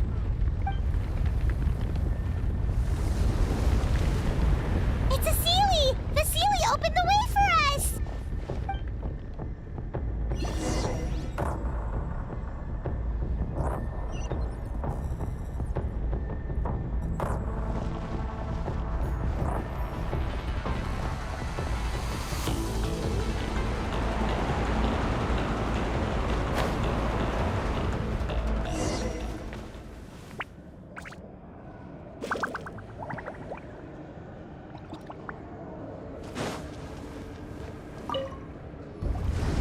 Whoa! What's going on? An earthquake? We're out of time. It's the power of the Abyss. Quick, we need to run! It's a Seelie! The Seelie opened the way for us!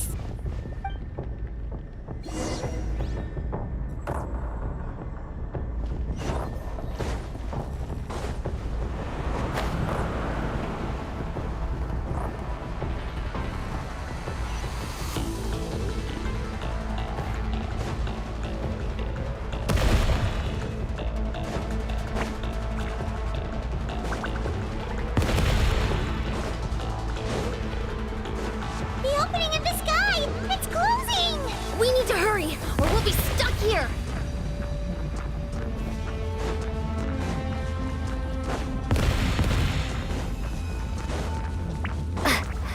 Watch out for the falling rocks! Quick, through the middle!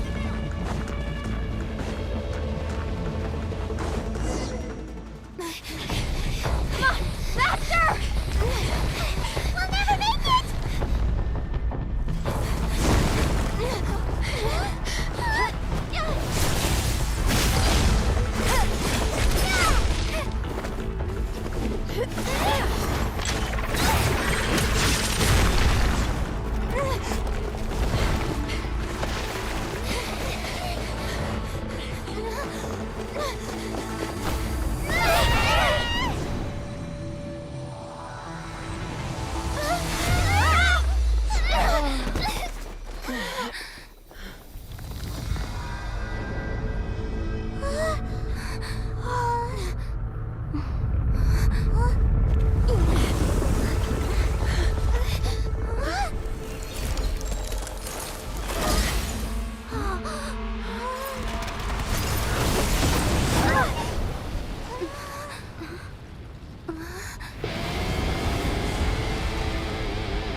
You've done well.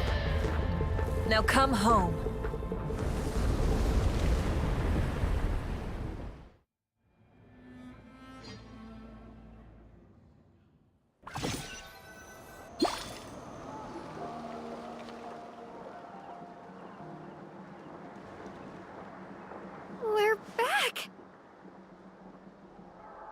Pyro Archon saved us.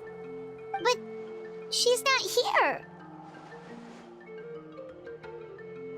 Yeah, didn't she say she used it all up? She's still in the speaker's chamber. What we saw in the Night Kingdom was just her consciousness. So you're saying her consciousness did all that? Every great display of power comes at a price.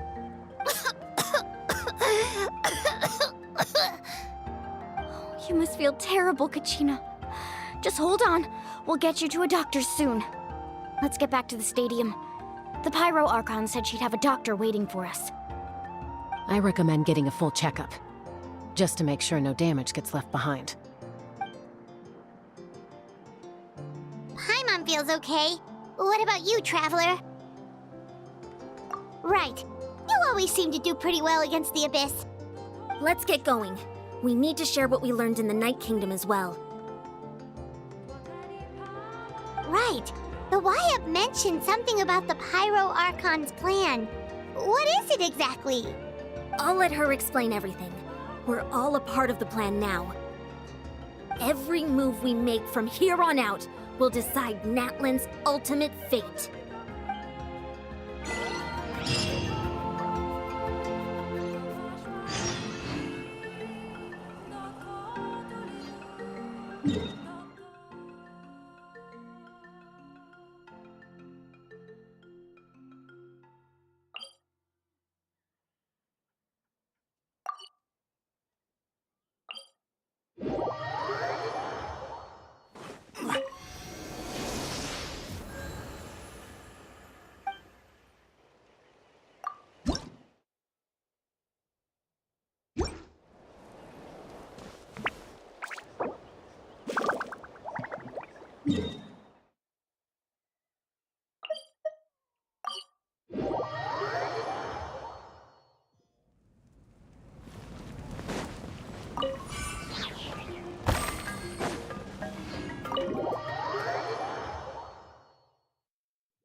Huh.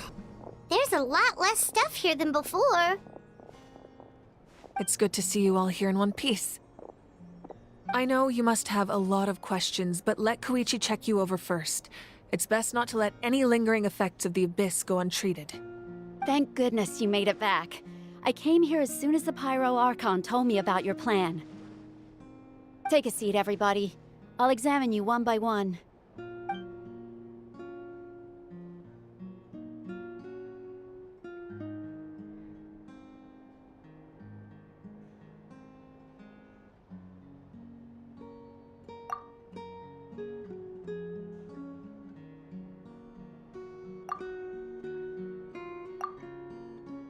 All right, that should do it for now. But just to be safe, I'll perform another checkup in a couple of days. I have to say, though, I've never seen anyone react to the Abyss like you, Traveler. It's like you're completely immune to its power. She's always been special like that. She can even purify its power.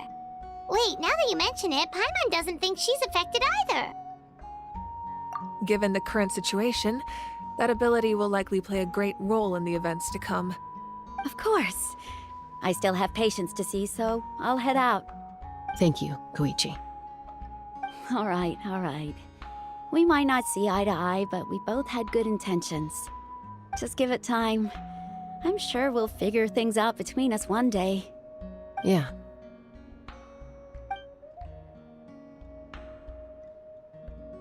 All right. There's so much to discuss, I don't even know where to begin. You've seen it for yourselves now. The devastation in the Night Kingdom. I'll get straight to the point. Natlan is on the verge of destruction. It's very possible our nation has less than a year before total devastation. Huh? No. That can't be true, can it?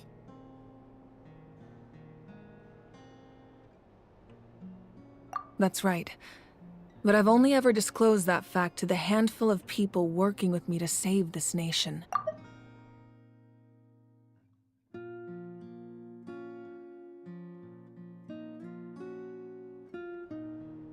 Our looming destruction is not a recent development, but the inevitable conclusion of the disaster the Abyss initiated 500 years ago.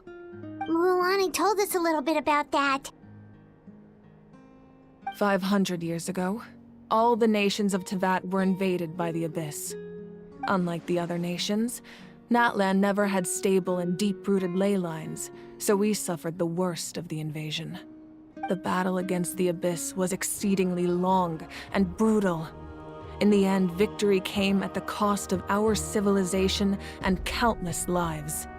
Even then, it took centuries of solving the disasters caused by the Abyss to finally achieve the peace we know today. And still, this is but a superficial victory. The forces of the Abyss have merely been driven back underground. Their threat to Natlan remains as real as ever. I'd never have guessed. The problems plaguing the Night Kingdom are all the more complicated because that realm is essentially functioning as Natlan's ley lines. Immediately after the war, our calculations estimated that we would have a maximum of 500 years before the Night Kingdom was completely lost to the Abyss. But at that time, we were a nation of the destitute. Our people no longer believed in victory, nor did they hold hope for the future. Our civilization was dying, our faith crumbling, and the line of power passed down from the Wayab nearly severed. If we didn't bring the nation back together, it would be foolish to even dream of defeating the Abyss in the future. So, the Archon had a long and involved discussion with the heroes of each tribe, and finally came up with a 500-year-long plan to save Natlan. So that's what happened. After finding Kachina, I encountered a strange figure who gave me a series of new memories. Since the plan was mentioned in those memories, I guess I've been chosen to play an important role in it. But there's still something I don't understand. Those memories showed me the Pyro Archon from back then. And it was you. Huh? But that doesn't make any sense. The Pyro Archon is supposed to be human. It's impossible for a human to live that long. That's right. The hardest thing for humans to overcome has always been time, or rather, the natural limitations of our lifespan.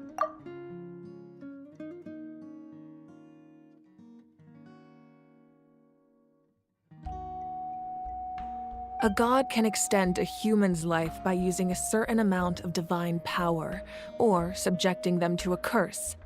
But, as we all know, Natlan doesn't have gods like that. We can only rely on our own methods. A human life is like a flame destined to be extinguished. 500 years ago, I placed my life within the sacred flame. Only by dying before my time could I have the chance to wake up again. So, in other words, this is your second life?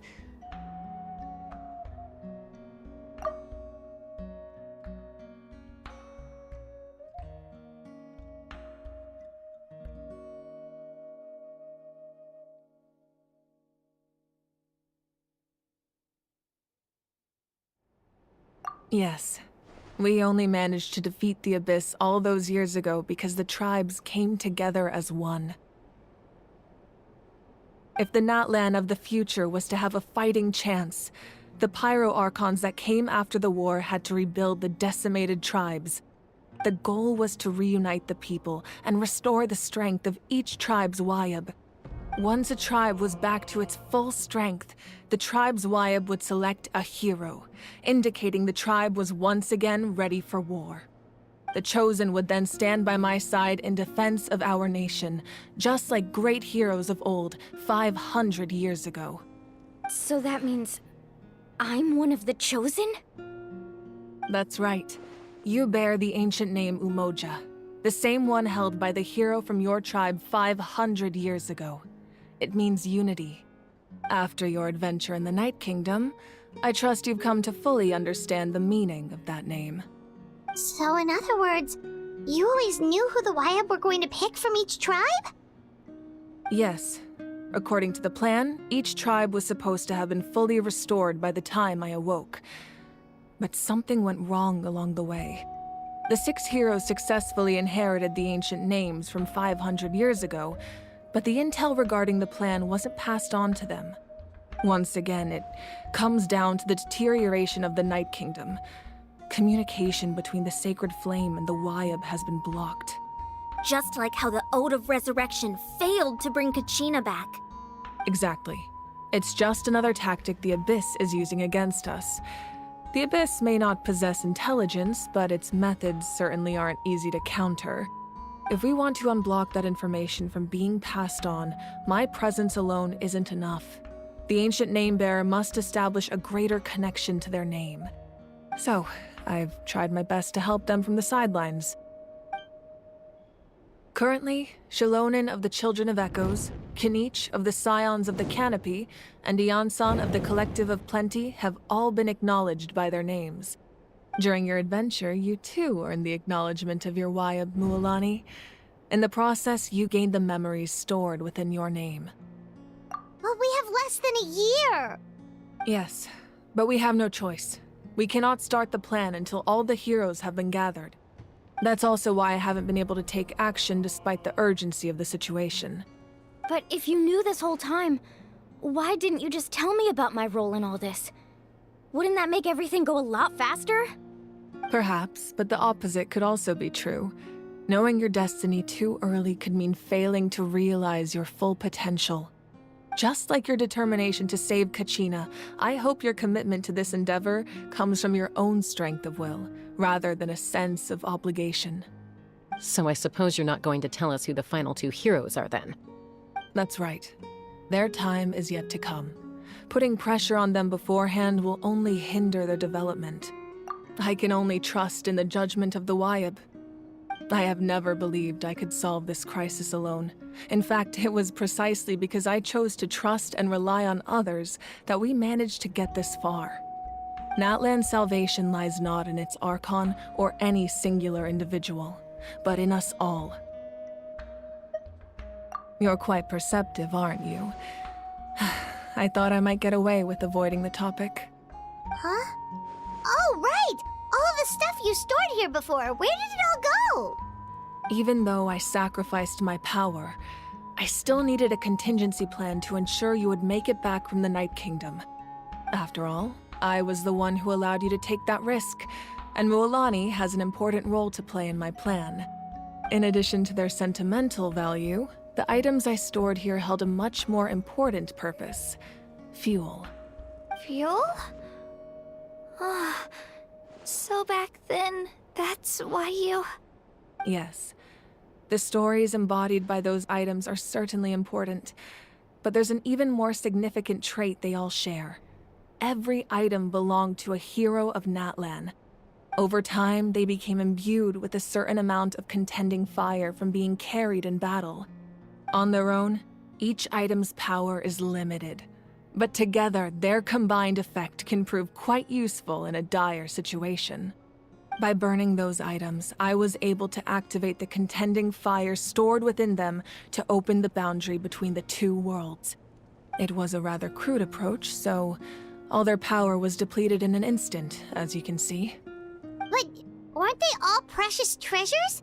What about their stories? That's exactly why I dragged you all here. No matter what, I never wanted the Pyro Archon to have to use that power. Oh, I'm so sorry. You have nothing to be sorry for.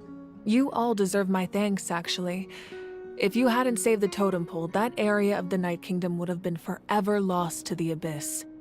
And then, it would only be a matter of time before the Children of Echoes was met with disaster. Besides, when those heroes entrusted their belongings to me, or the Pyro Archon of their time, it was out of a desire to contribute to Natlan's survival. If they knew those items helped save the present-day heroes of Natlan, they would not mourn their loss. Even when you put it that way, I still feel bad. There's no need. Remember what I told you about time? The people and the events of the past are never truly lost to us. We simply carry them with us in a different form. In that sense, we didn't lose anything at all. If you still have regrets, let them fuel your resolve in the battles to come. Your deeds will become new legends and nurture new forms of power just like the items once stored here. Well, we'd still like to return the favor. Well, if that's the case, just treat me to a drink sometime. Now that Kachina has returned, we can finally hold the victory feast and celebrate your team's triumph in the Night Warden Wars. And we could all use the rest, that's for sure. Plus, you'll be able to silence everyone who doubted you once and for all, Kachina. Still, now that I know the danger we're facing, having a victory feast doesn't feel right. Try not to let it get to you. It's important to stay calm. Worrying about it will only affect your judgment. All right, you should head out. I'll join you in a bit.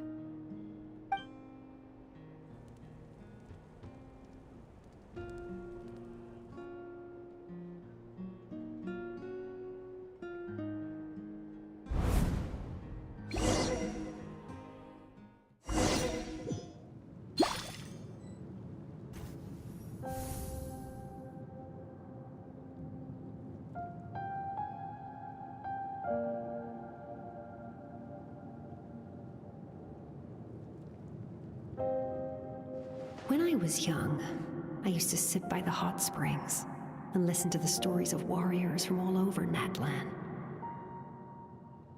They attract people from all walks of life.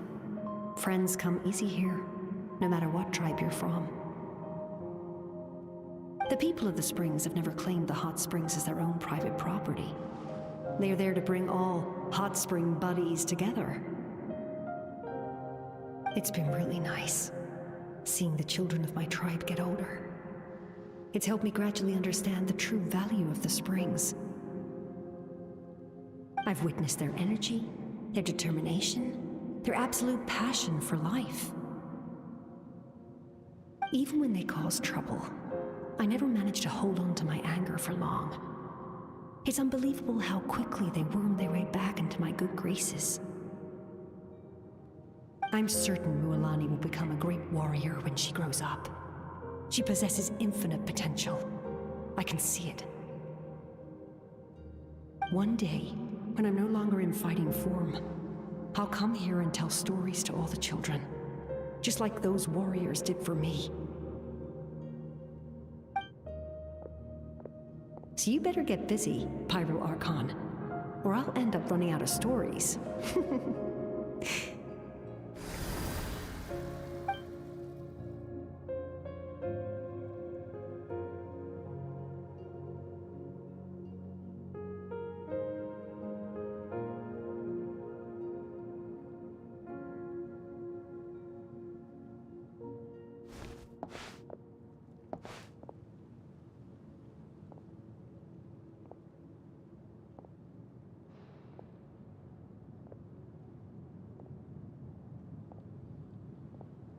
Our nation is engulfed in darkness. Our tribes stand divided, and yet you promise victory in the distant future.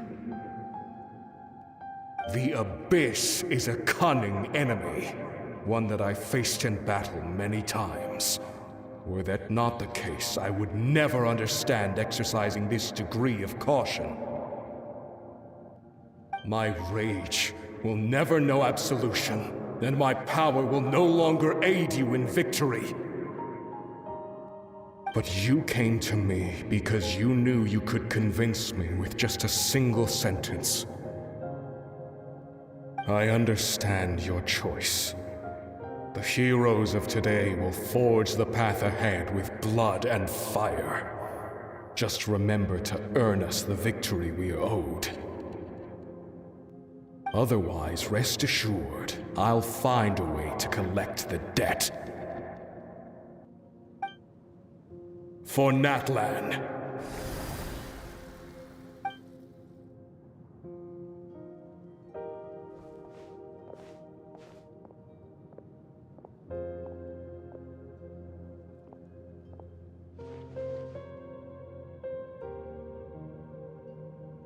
So, you're gonna head 500 years in the future to serve as the Pyro Archon again?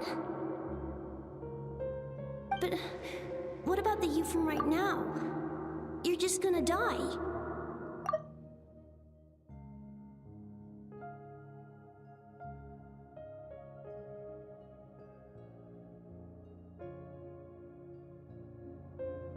You can't ask her those questions and expect her to answer, my dear. The decision is hers to make, and she deserves our support. We will do everything we can to rebuild the tribes. Don't you worry. Even across time, we will all do our part to fight for Natlan's future. Yeah, Mom's right. We'll always believe in you, sis. Seriously, though? Dad should be here. Where is he? I imagine he didn't know what to say, so he chose not to come at all. Don't take it to heart, my dear. That's just who he is. Just remember, no matter what happens in the future, we will always love you.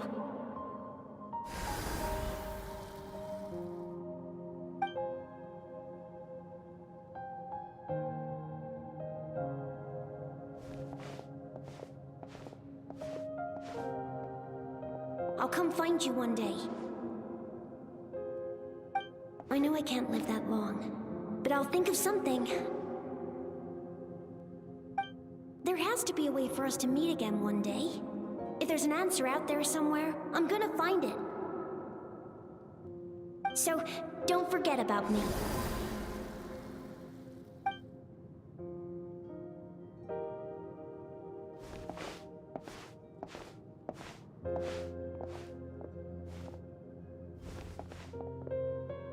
If that's your decision, then you have my full support, Archon. May our children live to see such a lovely son. For Natlan!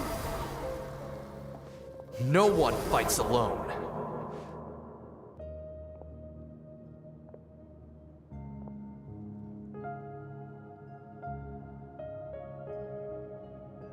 The rules are my legacy. They shall grant us the strength to overcome the next tragedy.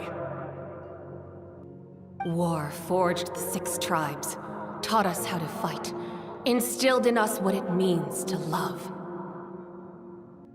Who will be the one to bring this to an end?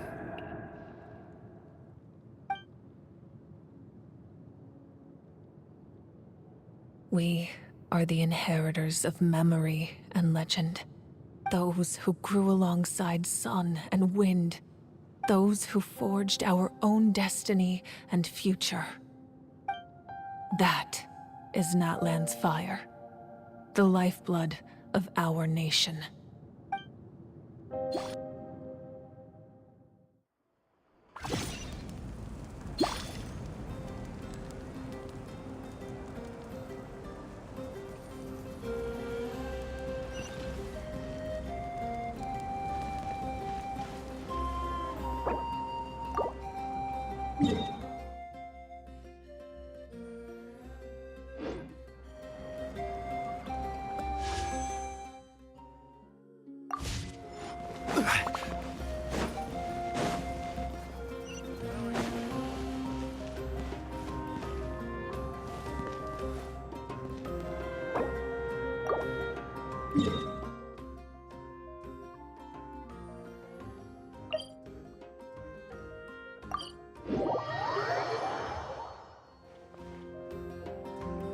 Osmanthus wine tastes the same as I remember.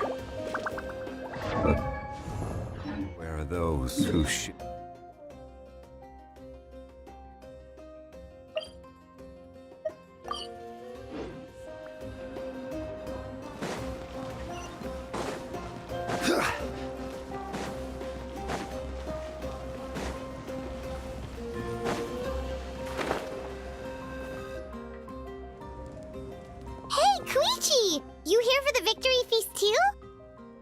no. I knew Chaska would be here, so I just came to deliver some medicine. I was about to leave, actually. It's not that I don't want to celebrate Kachina and the others. I'm so glad she made it back. It's just... well, I'll make things awkward if I'm around my sister right now. Ah, well, you two had a fight, so Paimon can understand. She didn't cause any trouble during your trip, right?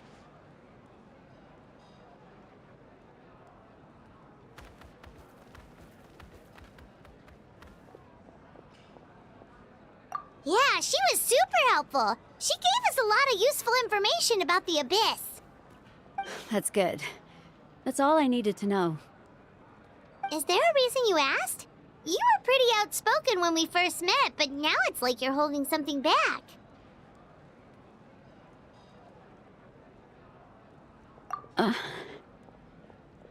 Maybe it seemed unreasonable, picking that fight with her before you left, but I did it for a reason. Her impulse to fight is extremely strong. Her mental strength helps her rein it in, but she still loses control sometimes. I had no idea what you might face in the Night Kingdom, so I didn't want to take any chances. So what you're saying is... Okay, so maybe it sounds a little stupid, but it works pretty well. It helps her keep her cool for a little while, at least. Anyway, I'm just glad you were able to make it back safe and sound. That's all I wanted. But do you really have to go that far? Can't you just talk it out? No way. Chaska never opens up about her own pain, especially to her family. She can't learn about this, or it'll be even harder to help her. I appreciate the understanding, and don't worry. I'll find a way to help her ease this burden. Anyway, I need to get going. Enjoy the celebration. Oh, and if you ever need a doctor, you know who to find. Huh. Who would have thought there was a deeper reason behind their arguing? In the end, it's all the Abyss's fault. Paimon's had enough of them.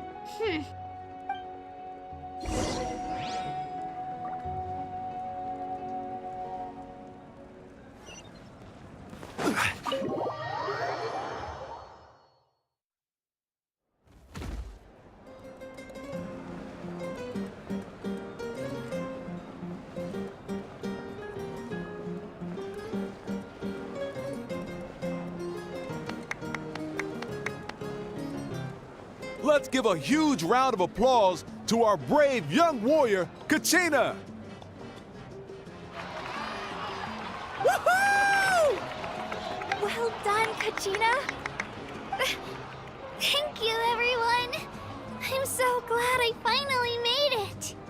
I always knew you could do it. With so much potential at your age, you have a great future ahead of you. You're one to talk. Don't think I didn't know you were the first person to abandon your team. I'll be dealing with you when we get back. I had no choice. My friend invited me. I couldn't just say no. Oh, really? So you weren't just trying to get ahead in the first round? I wasn't, I swear. I just happened to find that bearer injured in the wild, so I stopped to bandage his wounds.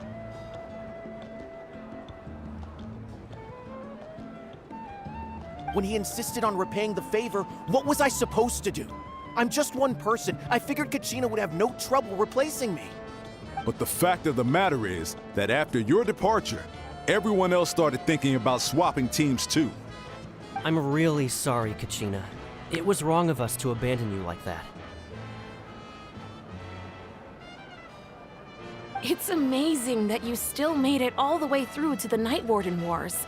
That's the highest honor. So, what about you guys? Did you make it far? Our team captain drank too much the night before the competition and turned up late to the stadium on the day. We got disqualified.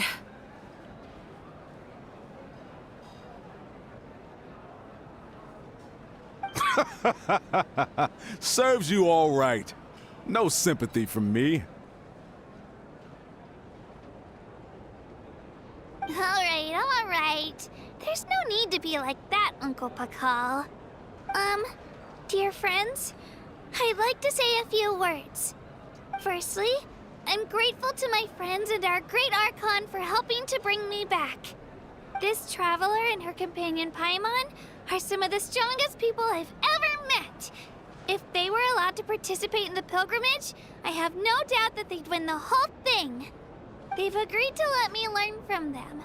With their help, I believe I can become even stronger still. And let's not forget my good friends, Moalani, Chaska, Kanich, and Ayan-san. They all helped the Traveler and Paimon figure out a way to bring me back from the Night Kingdom. They too deserve to be called our heroes, so please give another round of applause for them. Thank you so much! Well said! I'll drink to that. How does it feel being a hero, Kachina? To be honest, it's a bit overwhelming. It all just feels so surreal. Well, you better get used to it! Next up, undefeated champion! Hey, please don't make fun of me.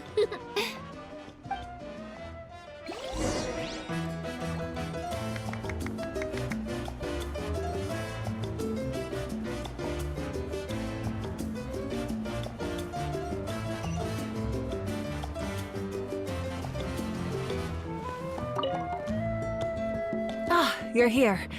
Have some fruit juice. I got it specially for you two. How did you know? That's Paimon's favorite! You look like you've still got questions. Ask away.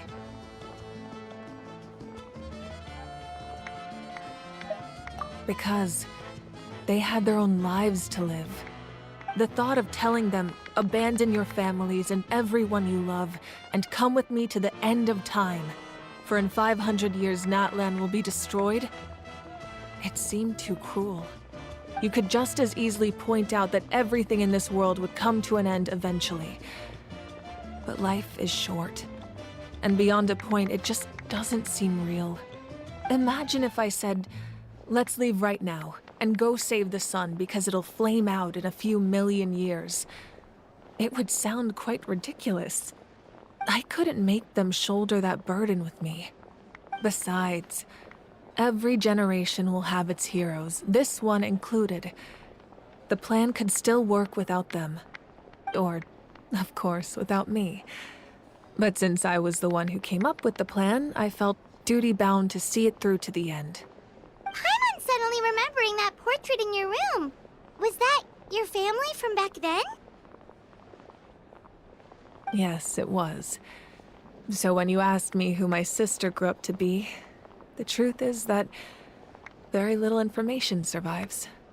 From what I've been able to piece together, I can conclude with a reasonable degree of confidence that she ended up as an architect and artist.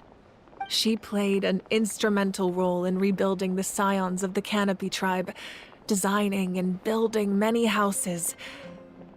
But of course, none of her buildings are around anymore. Still, it was an impressive achievement, and I'm very proud of her. You feel loss keenly. It seems to stir up feelings of regret in you. But this is something I have long since come to terms with. This is a war, and there can be no war without loss. I am already far more fortunate than those who lost their lives to the Abyss. The people of Natlan look to me as their Archon, and the weight of their expectations is mine to bear. I must see our fate through to the very end, no matter what I may find there.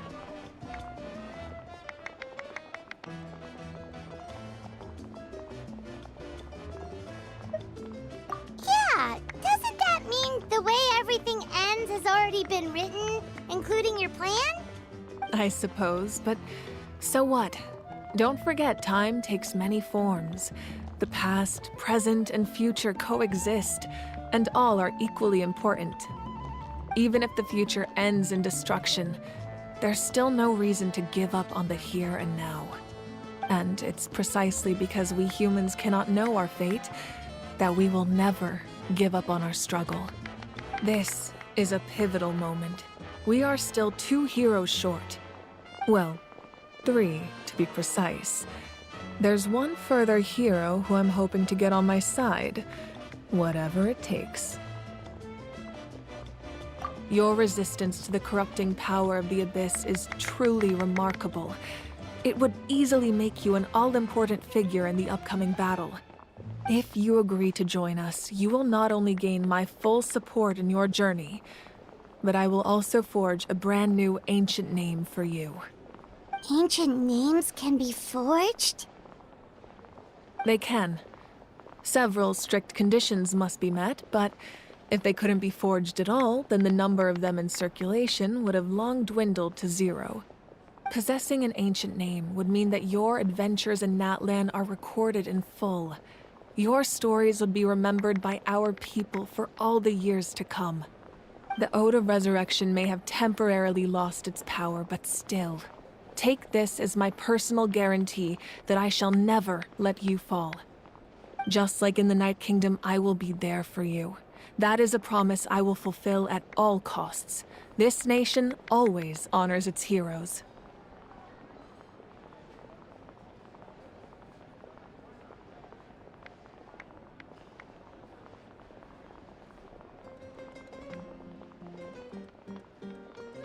Yeah, we can't just ignore the situation here. Wonderful. Then I'll reach out to Shilonen right away. She's the one who will forge the name. We've never forged an ancient name for an Outlander before, but I trust she'll find a way.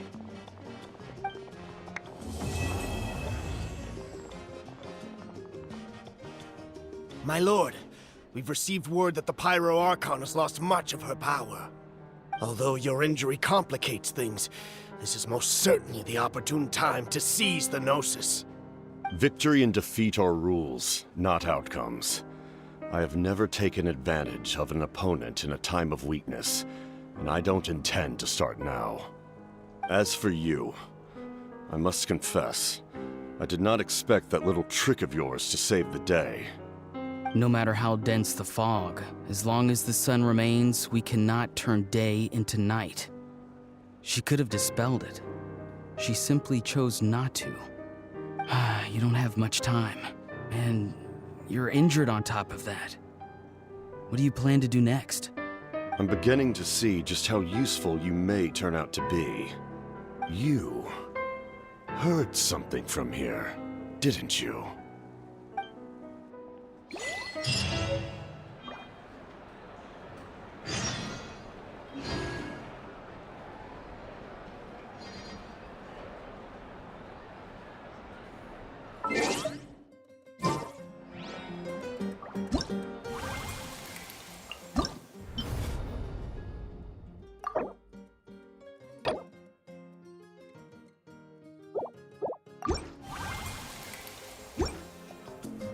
Boats are made for transferring commodity.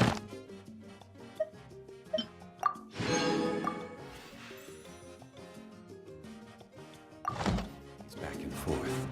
And those that come across Lior tend to stay away.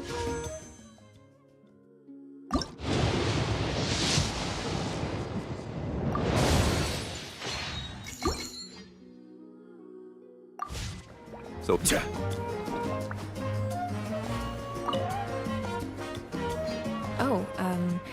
something else you'd like to ask? Well, our intel suggests he hasn't made any new movements yet.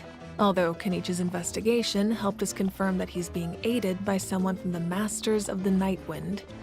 I'm getting closer to narrowing down who that may be, but it's still unclear whether this person aided the captain out of willingness or coercion. If you learn anything about this during your adventures, please let me know. Something else you'd like to ask? The Abyss is the most formidable enemy in all of Teyvat. In the beginning, it took failure and tragedy to even begin to learn how to fight back. All of the methods you've seen in other nations were developed based on experience and insight passed down over generations. We know them to work, but few of us actually understand why. It's the same for the method we use here in Natlan. Ever since ancient times, elemental energy has been one of our most reliable weapons against the Abyss. As for the principles behind it, I'm afraid you might have to seek answers from someone older than the position of Pyro Archon itself. Oh, something else you'd like to ask? That also comes down to the long-standing effects of the Abyss. Our people's survival is inextricably tied to the Wyab, but their power has its limits. They cannot offer our people the same degree of protection outside our borders. In fact, people who do decide to leave often suffer from memory loss and emotional issues. Everyone in Natlan understands this. That's why our people never leave without a good cause. Even if someone is left with no choice, the chief of their tribe must seek approval with the Wyab to grant them leave. And the Wyab have always been very strict about granting that approval, since extending protection beyond our borders means consuming power reserved for our fight against the Abyss. Still, there's no need to worry. The Wyab extend their protection to all within Natlan, including visitors from afar. Oh, something else you'd like to ask?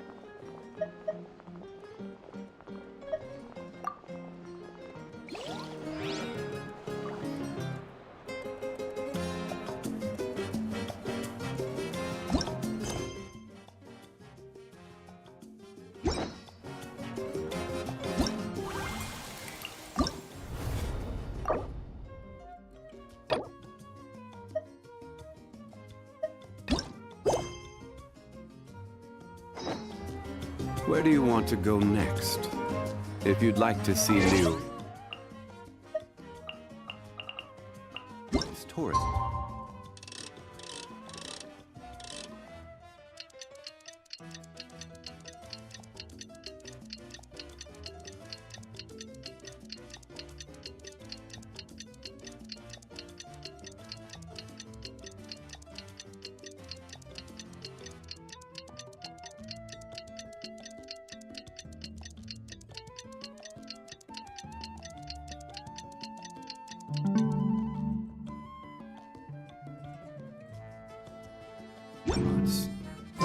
I have a few... Things have been looking really rough for Natlan lately. There are more and more commissions from the Adventurers Guild, and they're all related to the Abyss. Just waiting around won't do us any good. Let's go and see...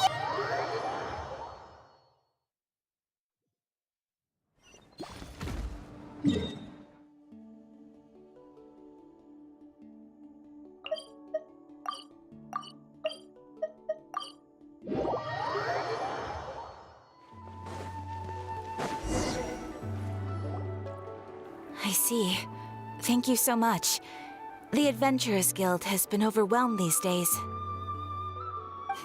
No worries at all. We've always valued the strength of adventurers. Given the current situation, it's vital that we all work together. Since we're facing the same enemies, I'll send you the intel we've collected on the Abyss so far. Then we can take a look at how to coordinate our efforts. All right. Thank you so much. Hi, Catherine! It's us! Got any new commissions? You two have come just in time. I've got some good news. The Pyro Archon has finished assembling her forces and stationed them all across Natlan. Given how the Abyss has ramped up its activities lately, we can no longer afford to act only after receiving news of an invasion. So the Pyro Archon suggested that the Scions of the Canopy and the Adventurers Guild focus on collecting and disseminating intel. That way, we can stay informed of everything that's happening across the land. Once we receive word of enemy activity, we can notify the nearest camp and the stationed forces can take immediate action.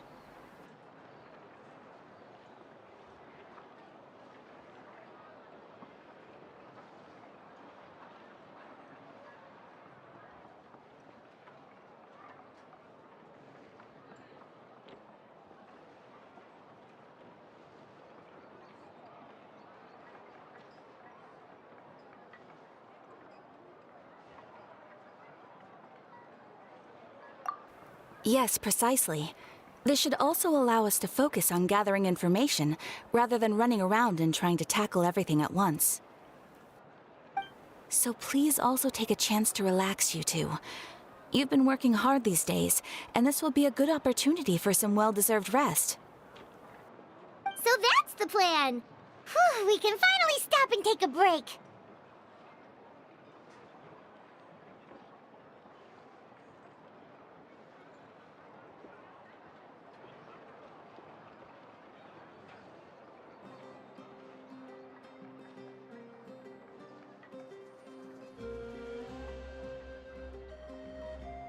Paimon knows that! It's not like Paimon just wanted to lay here and do nothing! The movements of the Abyss are always unpredictable. There have also been times when it suddenly became more active in the past. The people here generally see it as something like an acute natural disaster. Once the disaster is over, everyone will return to their normal lives. We just all hope that day will be sooner rather than later. Oh, right. Most people have no idea just how bad the situation has gotten in the Night Kingdom. Huh? Is that the Traveler and Paimon? Hello, hello! Oh, hey, Kachina! Are you feeling better now? Yep. Now really isn't the time to stay home and recover anyway. I wanted to do something to help. I heard that the Pyro Archon is gathering warriors to be stationed in the more remote areas. So I came here to sign up.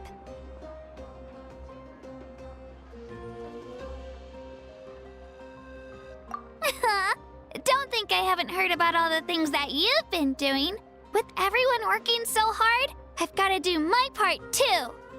Oh, by the way, Shilonin told me that she was ordered to forge you an ancient name.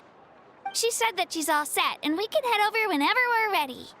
Wow, so we'll finally get to meet Shilonin, the legendary forger of ancient names. Paimon still can't believe anyone could forge those things. Shilonin is a true master. Not only can she forge ancient names, but also all sorts of new and fun things. She's always got a pile of commissions on her plate, so you usually have to wait a while before she finishes something. In this case, though, she's completely cleared her schedule just to work with you. She wants to give your name her full attention. Well, I've already signed up as a warrior, so all I have to do for now is wait for my assignment. If it's okay, maybe we can go to see Shilonin together? She wouldn't turn me away, right? I mean, I hope she wouldn't. Hey, have some confidence in yourself, Kachina. After all... On second thought, maybe I'll just find a hole in the ground to jump into and hide for a while.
person who needs an ancient name. She's super amazing, and I've already learned tons of stuff from her. I can vouch that she's really worthy of a hero's name. Ah, yes, so I've heard. So young, and yet you've already got quite the reputation. Wait, are you Outlanders? Yep, we're travelers who just arrived in Natland not too long ago. No, I mean, I was aware that you're travelers. It's just no one told me that you're Outlanders. Huh? You're saying the Pyro Archon didn't tell you? No, the only thing she said is that a new hero had pledged herself to the plan, but we need to forge an ancient name to ensure she'd be able to return safe and sound. And she did mention that it would be quite difficult to forge an ancient name for them, but at the time, I thought she was just commenting on my skills. But I seem to understand where the true difficulty lies now. Are you upset? No, I wouldn't go that far. I'm used to it, really. I just need a moment to process things. The Pyro Archon's requests are always difficult to fulfill, and we used to argue a lot.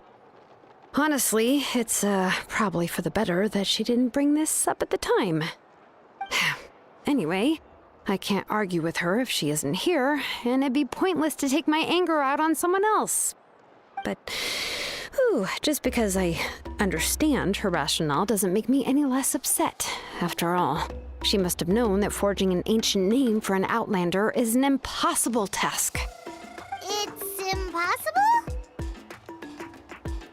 As you probably know, an ancient name is a symbol of a hero's spirit and glory, which grows even richer and heavier as generations of successors inherit it. We forge ancient names by engraving the heroic deeds of an individual who will become the first hero of that particular name.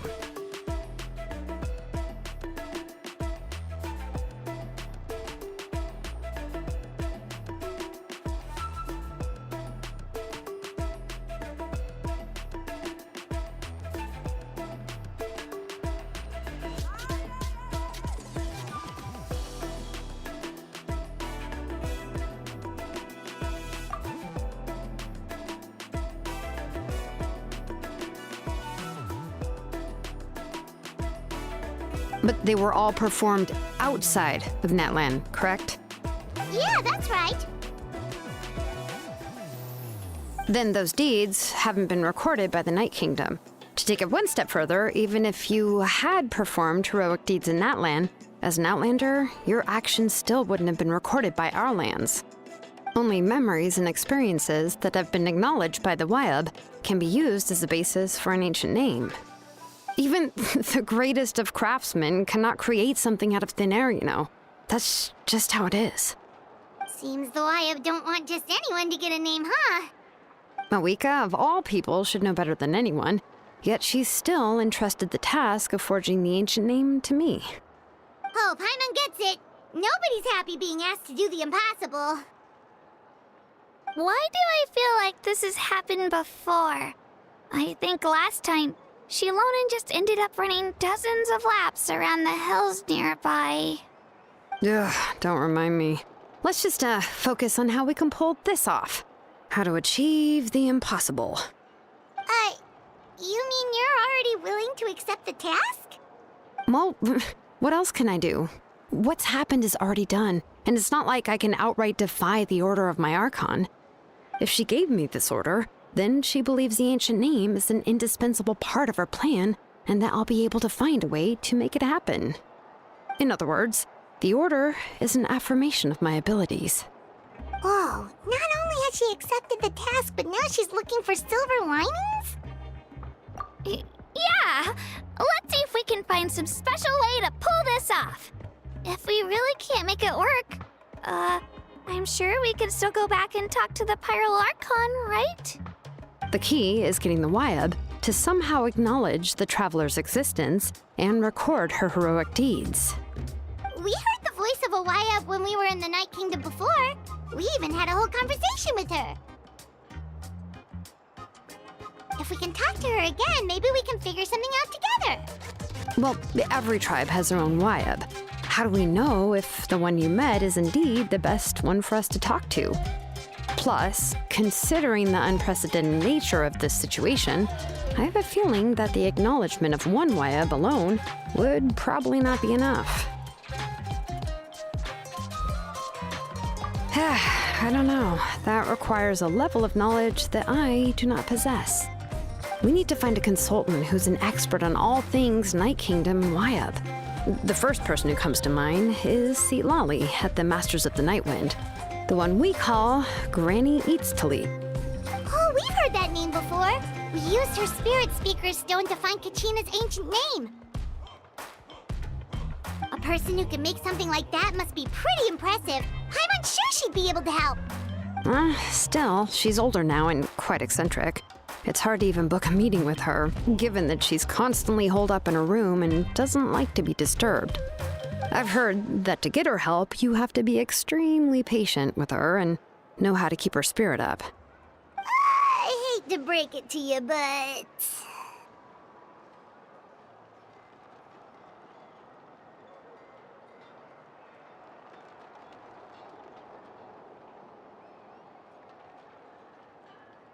Huh. Why is that? I mean, didn't she already help you before? And you even managed to save Kachina. Well, yeah. At the cost of her spirit speaker stone being split into two. Huh? Great going, Moeka. We're already off to a rocky start here. In that case, I guess your only option is to try to emphasize that this is an important order from the Pyro Archon. Hopefully, Lali would still want to show respect to the Archon. I'll also write you a letter on your behalf. If you can find someone to deliver it and mention some good things about you, then that should help too. Oh! Let's ask Kanich to deliver the letter. He understands the whole situation, and is already a familiar face to her. Paimon sure hopes a Hal won't interrupt when he's talking, though. All right, Kanich is a seasoned negotiator. I trust that he'll know the best things to say. Great! Then I'll go contact him right now. Please just give me a moment to write the letter, and we can meet up near the Statue of the Seven later. Sounds good! We'll take a stroll in the meantime.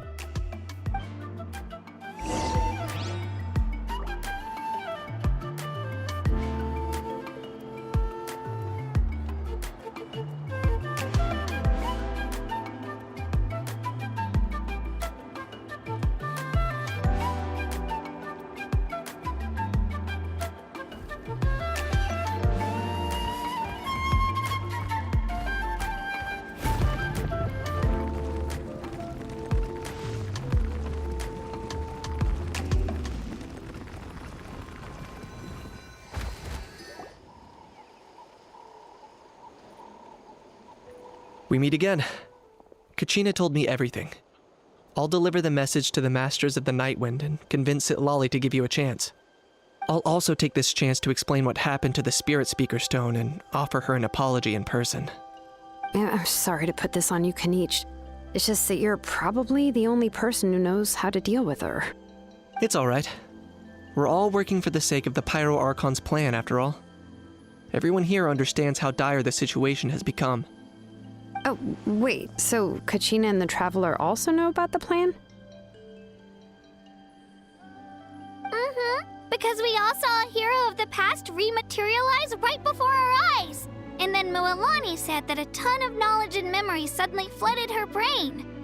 The Pyro Archon explained everything when we came back from the Night Kingdom, including the reason behind the appearance of the hero, as well as the current state of the Night Kingdom. Right. She mentioned there are 6 heroes and that Shilonen is one of 4 that have already been acknowledged. Oh, well, then I suppose there's no need to keep any secrets between us. Having companions walk by your side is perhaps the best solace when facing such a bleak reality. I have another piece of intel to share. We've pretty much identified the person who rescued the captain in the Stadium of the Sacred Flame. His name is Auroron, and he also hails from the Masters of the Nightwind. However, he spent most of his life living out in the wilderness by himself, away from the rest of the tribe. That's why his disappearance went unnoticed. By the time Lali finally realized that he was gone, no one had heard from him for quite a while. Seat Lolly knows him too? That's right. Auroron was an orphan raised by the chief of the Masters of the Nightwind and many other kind-hearted people in his tribe. Still, he's had something of an odd reputation his whole life. Odd, huh? Given how the Masters of the Nightwind love to babble about dreams and revelations, they're already a pretty strange bunch to most. I've never met Auroron, but if they consider him the odd one, he's got to be pretty far out there. That's right. So in that sense, Auroron and Citlali actually have quite a bit in common, which is why they get along pretty well. Huh. Makes sense. But Paimon wonders how Seat Lolly could be the first one to notice Auroron's disappearance if she spends the whole day in her room. As of now, we still haven't been able to confirm whether Auroron joined the Fatui voluntarily, or if he was coerced. Citlali is probably eager to prove that Auroron hasn't betrayed his people. I plan to use this as leverage when I go to talk with her. Huh, so if I'm following, you mean we'll help her investigate Auroron and the captain's whereabouts? Yes. If you're all on board with the idea, then it becomes a mutually beneficial collaboration, rather than just a one-sided request. Even though I don't think Citlali is the kind of person to turn down an order from the Pyro Archon, working together with us will help her focus and not get distracted by the whole Auroron situation.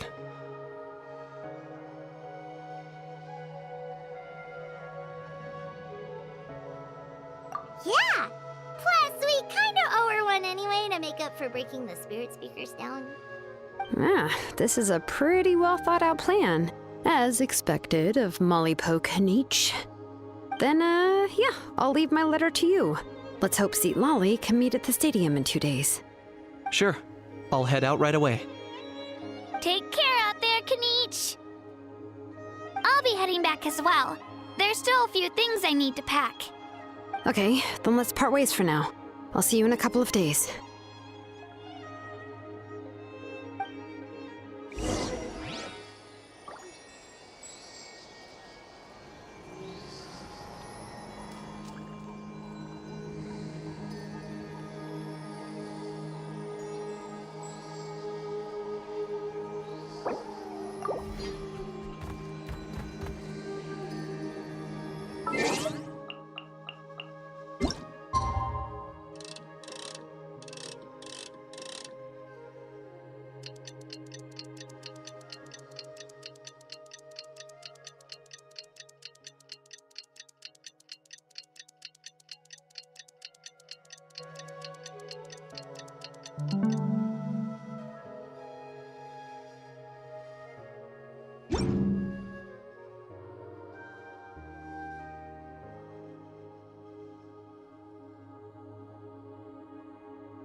Oh,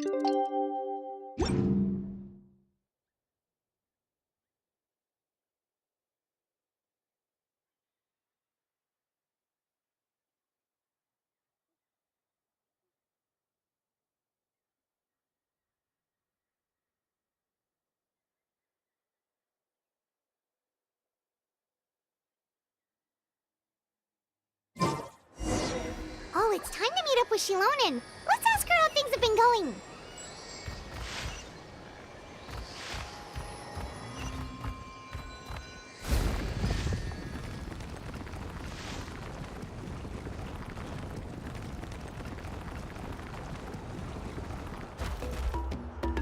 Hey, Shilonen, how's everything going? Oh, hi, Traveler and Paimon. I have bad news. Lolly did not reply to our request, although I suppose I'm not too surprised. Huh? You mean she didn't even bother to give Kenichi a response? Guess she really does have quite the ego then. Yeah, well, she can be also quite eccentric, though she's one of the most gifted people around. Even the Masters of the Nightwind often struggle to work with her. My guess is that she probably has other reasons for not deigning us with a response. But let's go to the stadium and see if we can meet her there. If we do get a chance to talk to her in person, we can still try to work something out. That's true. Let's go!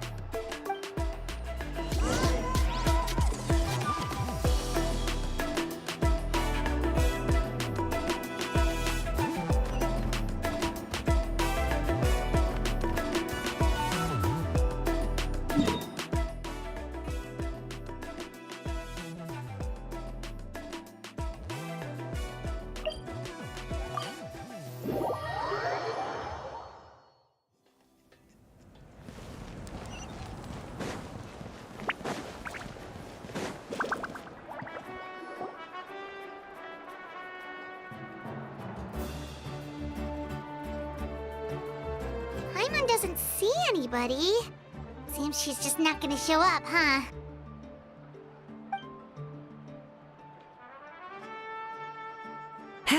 Well, we tried to be as considerate as we could, but she's under no obligation to help. That might be true, but this is still a request from the Pyro Archon, right? Shouldn't a subject always answer the call of their Archon? A subject? Well, if you ask me, I'd say we're all more like friends with the Archon. Yes, Mawika is our leader, but that doesn't mean there's any kind of tall barrier between us and her. The only thing is that she often has very high... Huh. So even though she's super powerful, it sounds like she's actually pretty down to earth and easy to get along with. Unlike that old hag Granny Eachtley, right? Does she think she can ignore us just because she's famous? You all talk about her like she's some kind of huge deal, but she didn't even bother to reply to our letter! Seriously, if she didn't want to come, she could at least let us know.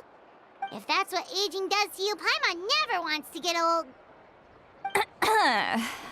Oh, really? So, that's how you see me? Huh? Who's there? Who's talking next to Paimon?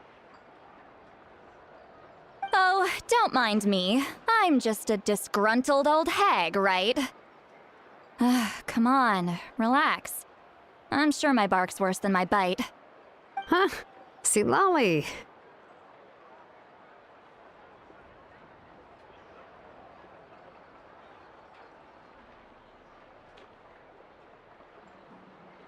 Wait, you're Seat Lolly?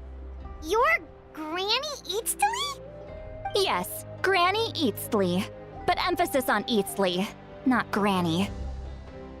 You must know this trope from light novels, surely. They use it all the time. The young man who's actually the oldest person in the room. The girl next door who turns out to be a seasoned veteran. The wise sage who looks like a little kid. Oh, wipe that look off your face! You've seriously never seen an older lady that doesn't look her age? Okay, well, don't go thinking it's a trick either. See? I'm barely wearing any makeup. Did I forget to mention, she's called Granny, but she's actually pretty young. It was an honest mistake. I guess we've just gotten used to it. Paimon, sorry. So, How old are you actually? What? How dare you? Don't you know it's rude to ask a lady her age? Paimon really didn't mean to offend you, it's just that... your case seems really unique. Oh, Paimon just wanted to apologize, but now she's putting more and more of her foot in her mouth. Really, Paimon just got a little mad since we thought, well, you were gonna leave us out to dry. It was my idea to invite you here, Seat Lolly. So if you're upset, you can just take it out on me. All right. I was only joking. I didn't mean to chastise anyone. There's really no need to take all this so seriously. If anything, I'm gonna feel awkward if we keep this going. I received Kenichi's letter and was planning to attend this meeting. Since I had already decided to come, I figured there was no need to draft a reply that simply said, "Understood." Besides, just showing up is the most important part. No? But, of course... It's also natural for people to get held up by one thing or another as they're trying to leave the house. It certainly was a bit awkward to see that everyone else had arrived before me. At first, I was thinking of quietly sneaking over, but since you were already here waiting for me, I started to think about how I should phrase my apology. Only to hear you all talking smack about me. Anyway, that's the whole story. Honestly, it's not like I owed you an explanation anyway.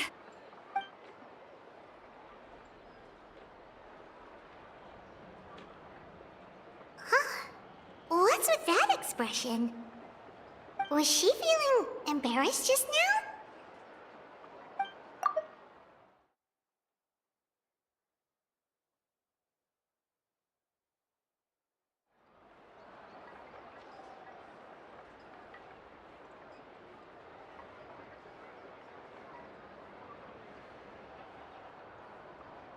When the Masters of the Night Wind say they struggle dealing with her, I wonder if the feeling is mutual.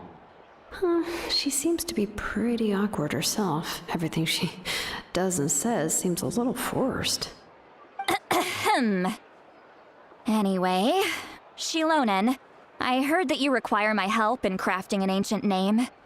Correct. The situation isn't like anything we've handled before. Let me explain.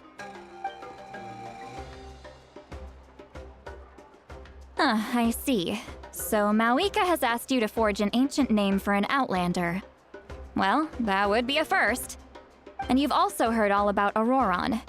I must say, he's always been a good kid. I can't see him joining the Fatui of his own volition. He must have been coerced somehow.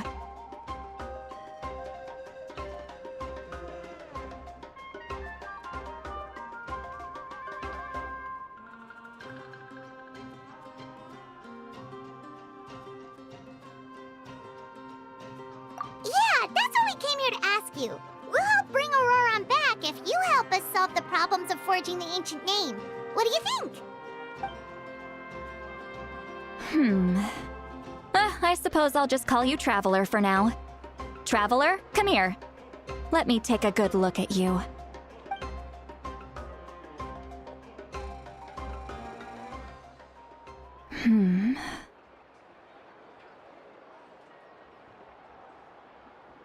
Wealth leads to unending conflicts between people. Yet you alone transcend the value of gold. Baleful thunder and wrathful waves bring terror to mortal hearts. Yet again and again, you've braved them to find new worlds. O weary yet free soul, even the most verdant leaf in the forest will pray for your happiness. Those are all the things that I could see in you.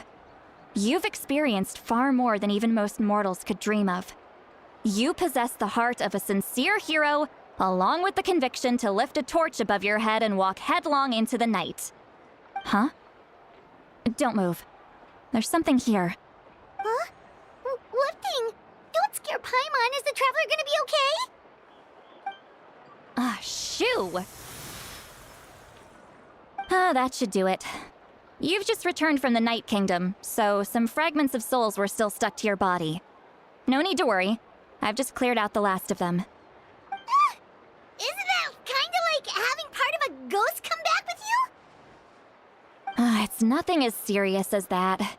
If left unattended, the most it could do is stir up some chaos in your mind, and generally worsen your mood. Well, in that case, better to get rid of them. It was nothing. Shilonen, let's follow your proposal.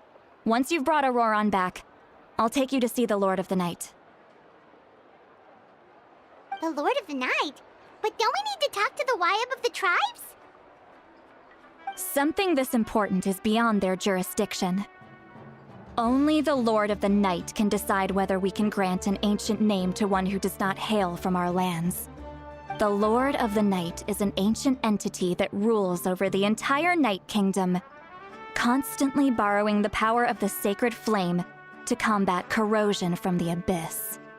Oh, so you're basically saying it's even more powerful than the Wyab of the tribes. Well, that sort of makes sense, being the lord of the entire Night Kingdom and all. Not exactly. It's not so much that one's more powerful than the other. But never mind. That's not important. It would take too much time to explain. Just listen carefully to what I'm about to tell you.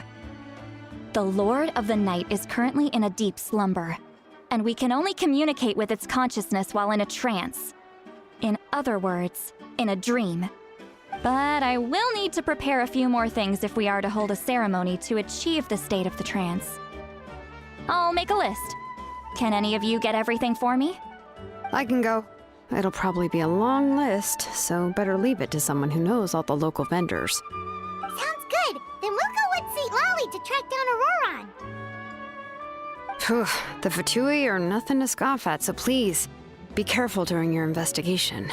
If you need any help, just come find me. Yep, we'll be sure to play it safe.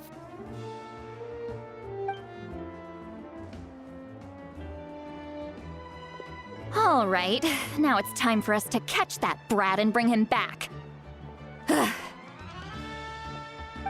I'm sorry I made you wait earlier. It was actually because I decided to swing by Auroran's place to look for clues. He has always lived alone, and I found a broken jar in his house. There was also something off about his phlogiston aphids, which I assume is because their keeper has been gone for quite some time. And interestingly enough, I saw some slash marks in the house that did not match any of our local weapons. My guess is they were left by Snezhnayan arms. Oh, sounds like the Fatui broke into his house and took him hostage. But why would they kidnap a kid who just spends his days living in the country and raising aphids? He's only in his 20s. What would they want with him? That's not to say that I believe he's totally innocent, of course. Since he's the only one who was kidnapped out of everyone in Natlan, he must have done something to attract their attention. In any case, we'll get to the bottom of this once we manage to get him back here. I'm truly sorry to put you two through all this trouble with me. But please help me get him back. You can count on us! All right, then let's start by heading to where Auroran was seen last.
crumble!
First aid kit at the...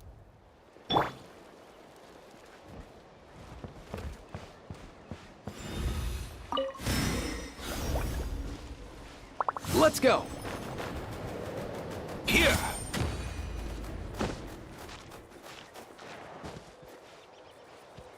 Yeah.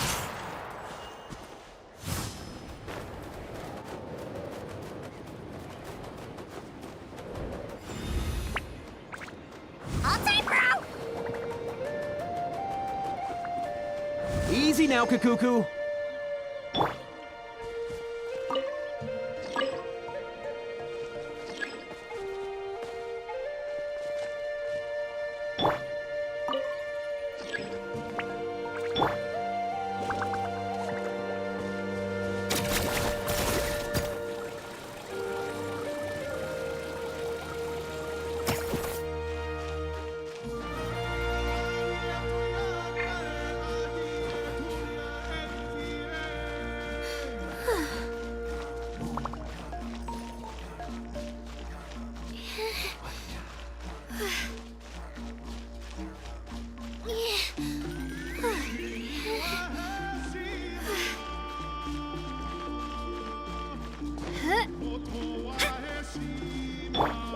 Up and away!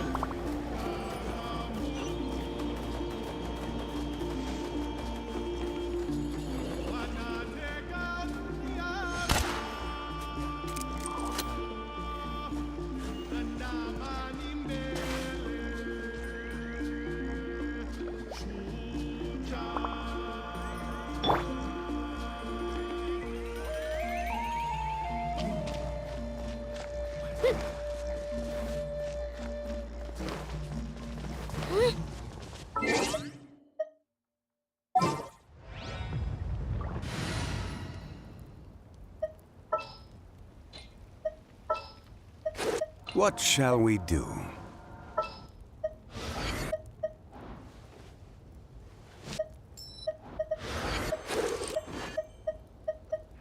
I will...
This is the spot.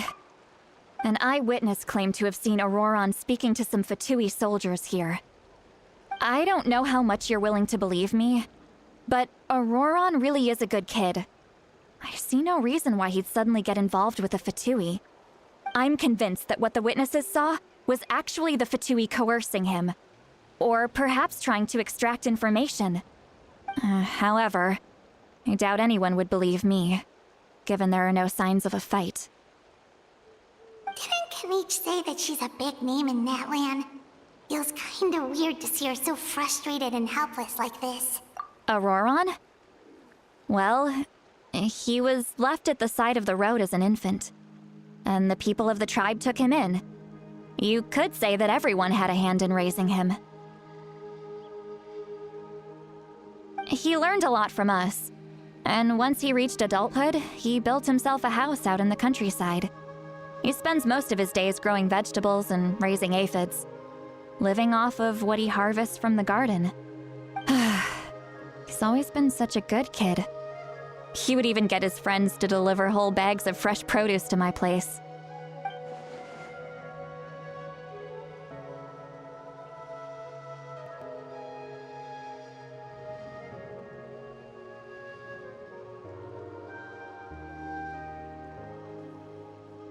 Oh well, let's keep looking.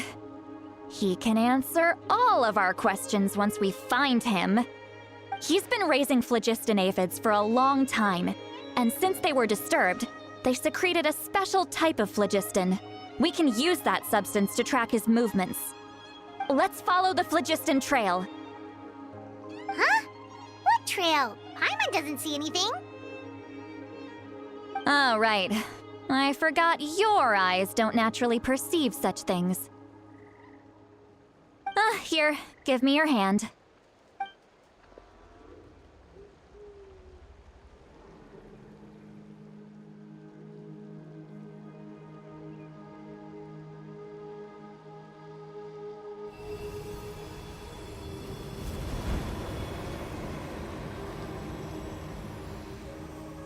Huh? How about now? What do you see?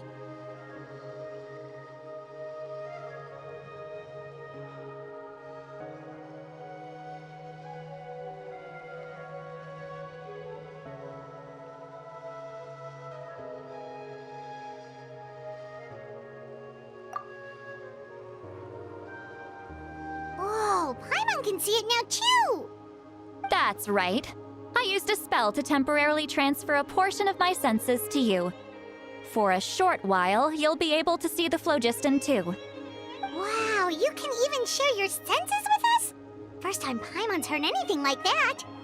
It requires a very rare spell that most people aren't adept at. But don't worry, it's a cinch for me. Between the two of you, it seems the Traveler's senses are a bit stronger than Paimon's. When I held your hand just now, I could sense that you've got a great affinity for phlogiston. You're extraordinarily gifted. Anyway, we'll need to use our vision now to track down Auroron. Good luck, you two.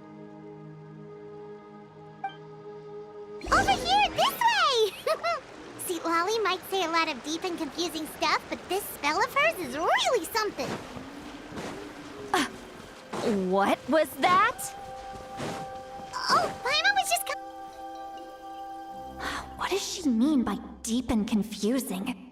As far as elderly shamans go, I'd say that I'm already pretty easy to talk to. Is there any other old hag who's as fluent in the language of the youth as me? But is my way of speaking still not trendy enough? I've already tried my best to match their speech patterns, but given the looks on their faces just now, or perhaps I'm still not fashionable enough? But that can't be, right? Don't tell me they're still getting the impression that I'm super old-fashioned. huh?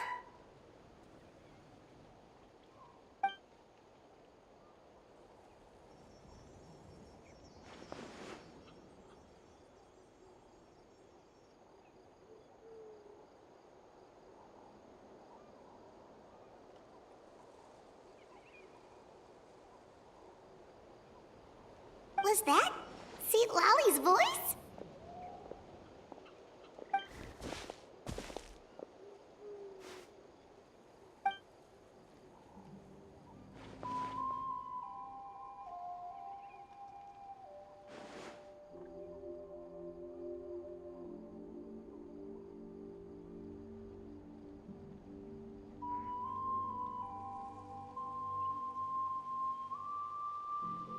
Now that I think about it, it's a good thing I found some helpers this time. Some things are best done with the help of friends.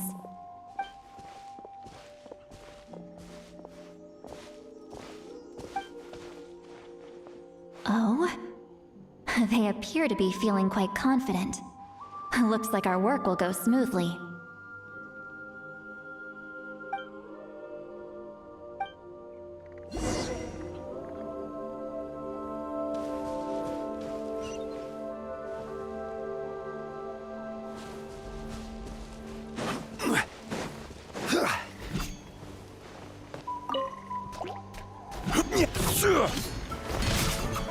Born of ice and frost.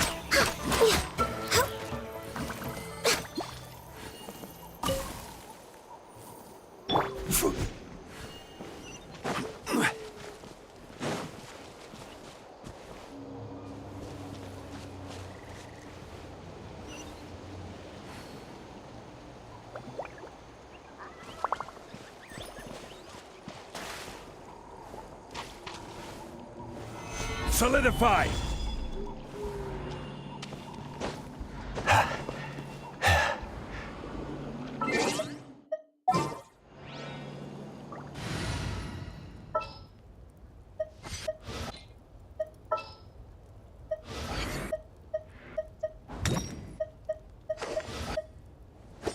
Want me to come along?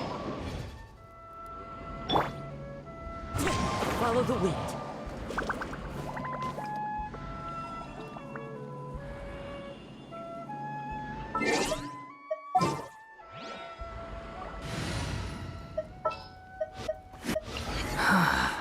What do you want from...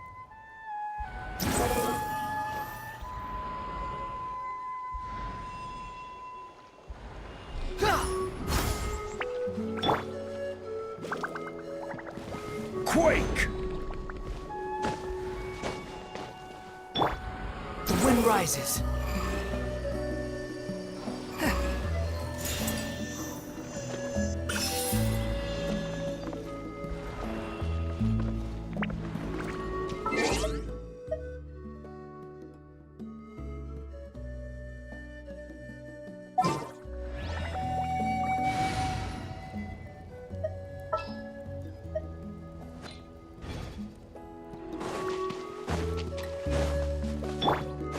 Hey, looks like there's a new camp over there. Yep. Judging by Paimon's experience as a guide, it definitely looks like people set up camp here. Wait. The phlogiston here is a bit odd. Let me see. Paimon sees a small shape here. Could it be some sort of symbol? This is a distress signal for the Masters of the Night Wind. Only someone from our tribe would recognize it. So Auroron was indeed being threatened. We've got to find him, fast. Leaving such a subtle mark implies that he was trying to be discreet. In other words, he was probably under the Fatui's watch. If they notice us, we can just charge in and fight them to the death. But what if my darling grandson is also there? I can't have him caught in the crossfire. No, I've got to be careful. Otherwise he'd get hit as well. How annoying. No, I've got to stay calm and keep my composure.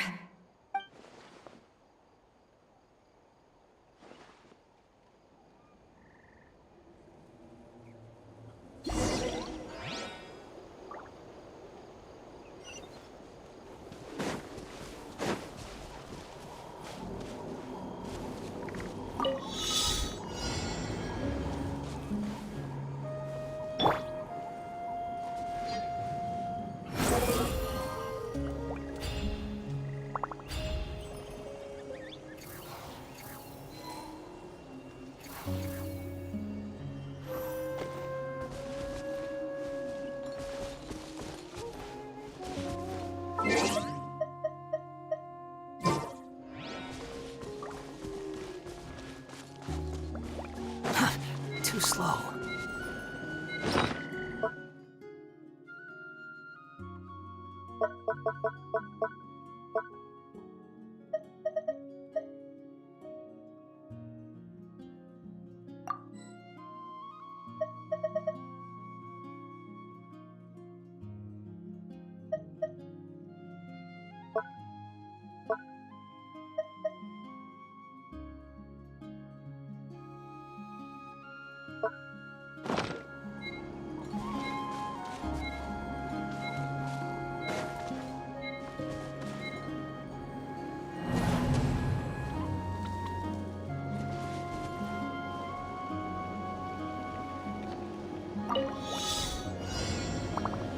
Squall and Fury!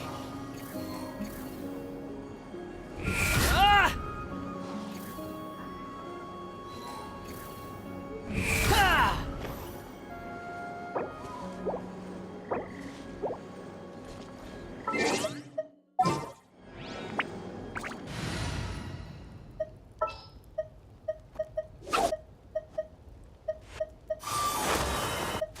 Another chance to learn from you!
Boats are made for transferring commodities back and forth.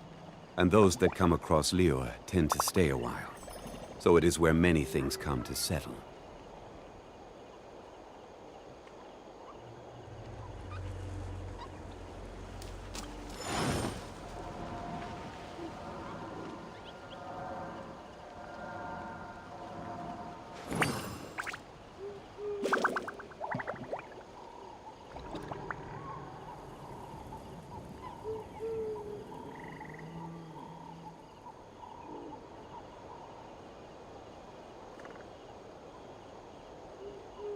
Where do you want to go next?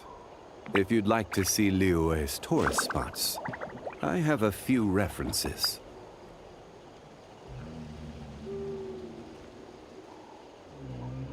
Osmanthus wine tastes the same as I remember. But where are those who share the memory?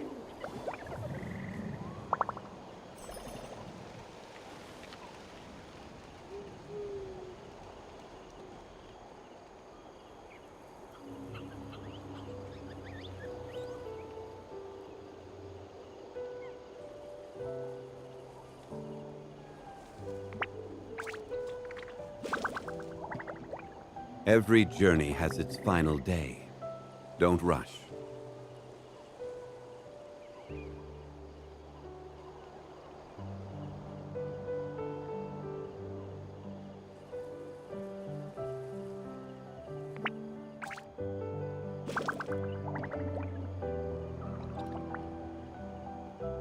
Osmanthus wine tastes the same as I remember. But where are those who share the memory?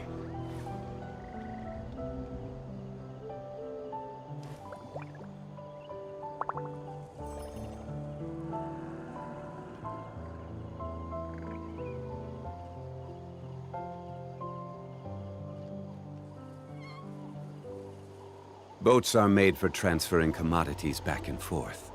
And those that come across Liu tend to stay a while. So it is where many things come to settle.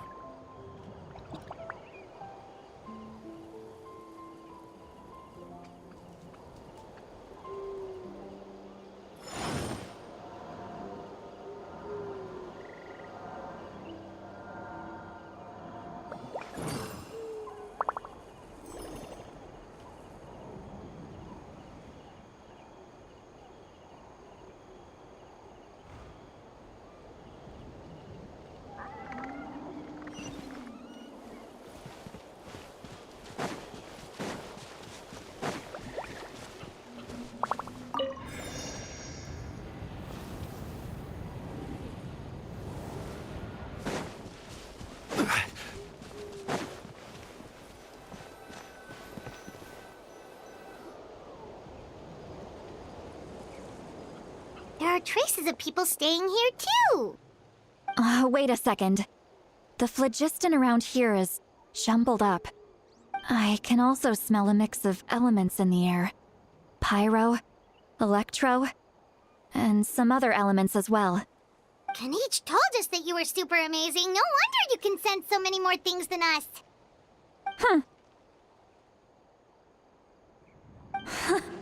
It's about time that little brat said something nice about me.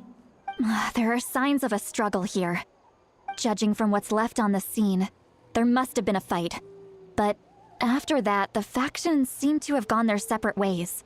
Both the phlogiston and the elemental traces in the air support that. Do you still remember the little mark we found before? Paimon's thinking, what if Auroron wanted to leave another distress signal, but was caught by the Fatui?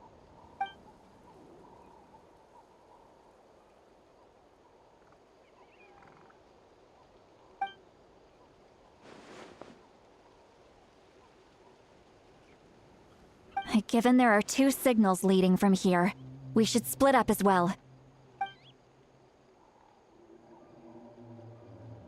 I'll take this direction, and leave the other one to you. Let's meet up again later.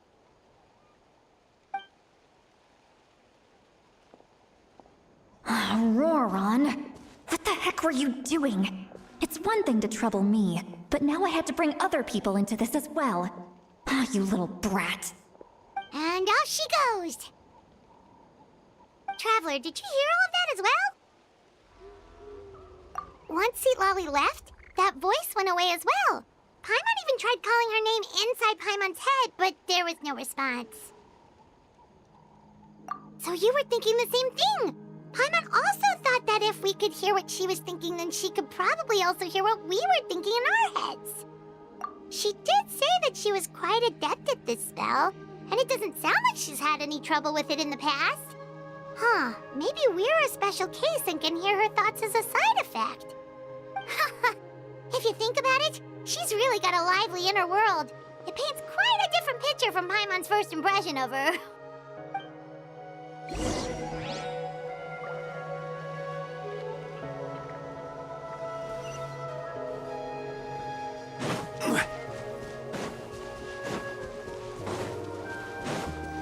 Paimon sees some traces here. Let's follow them and see if we can find anything up ahead.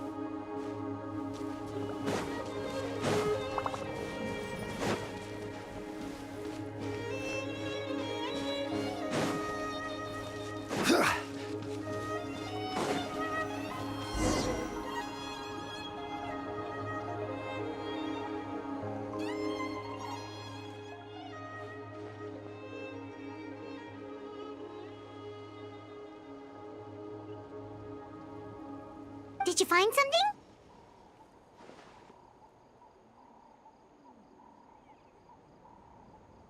Huh. So we can't tell where Auroron might have gone from here. That's weird. The phlogiston trail suddenly stops.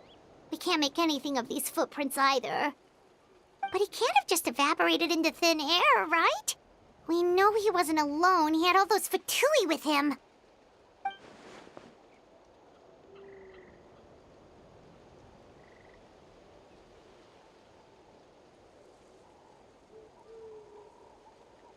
So, you can hear the sounds of the wind from beneath the earth.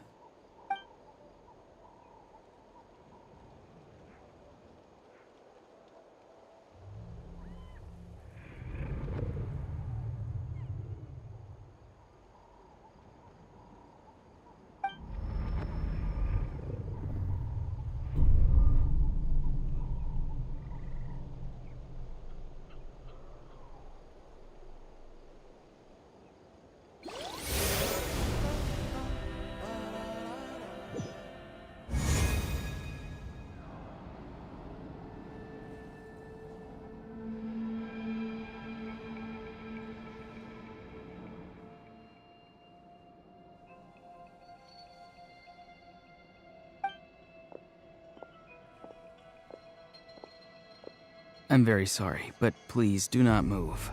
I have no desire to hurt you. I apologize that our first meeting has to take place like this. It's just that you're much like one of those animals with ears that perk up as soon as it senses danger in their environment. And given your combat proficiency, I would not have been able to gain an advantage over you if you were anywhere else in the world. However, you're now in the Night Kingdom, a familiar domain to the masters of the Night Wind. Hello, traveler. I'm Auroron, the one you've been searching for. Ah, the Fatui's custody. I see. So even Granny has told you that I was coerced by the Fatui. I'm afraid you've been brought here by a lie, like a false omen in the lingering smoke. My friend and I only left those traces to lure you here. Deceiving you was never our true intent, however. It was simply the fastest and most feasible way for us to set up a meeting.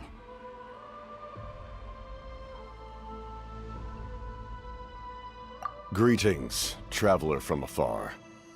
Be careful with this traveler. Her soul is temporarily restrained by us, and it appears to have become more fragile in the process. It's taking all my concentration to hold on to her.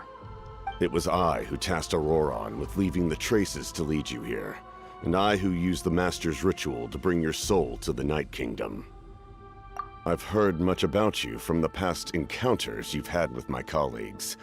Given the present situation in Natlan, I would like to sincerely request a formal meeting with you, in person. I will use the opportunity to explain my goals and motivations to you, as well as why I mistrust Malwika, the Pyro Archon. I believe there is little reason for you to blindly follow her plan. If you would like to hear our intel, then find us to the east of the stadium. But remember, not a word of this to anyone. I would like to avoid any further conflict. You will see me again once you return to reality. No matter what I say, please, help me keep this a secret. This is all to avoid dragging Granny into this conflict.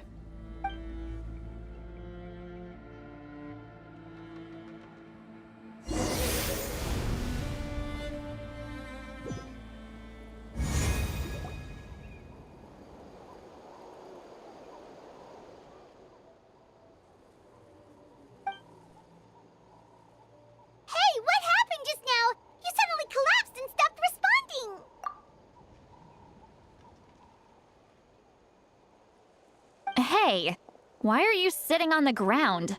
Are you okay? See Lolly! She froze for a moment and then just collapsed to the ground! Could it have been those leftover remnants from the Night Kingdom? Do you have any itches or pain anywhere? Don't worry. We can take a short break. Sorry, I know I asked for your help. But had I known you were feeling unwell, I wouldn't have taken you on this trip with me.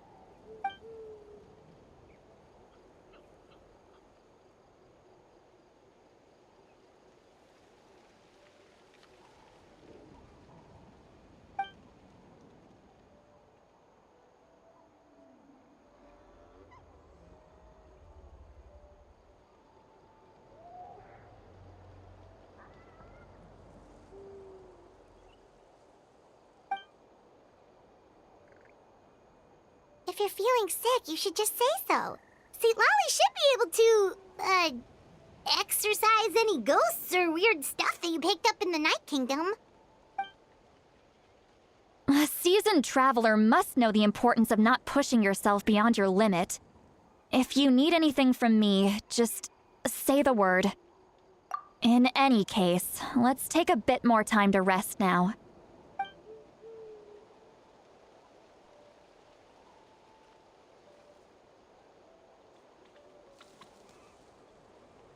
Need to be more careful next time.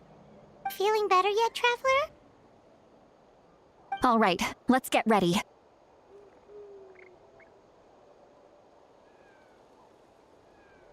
I followed my phlogiston trail earlier to a stronghold guarded by soldiers.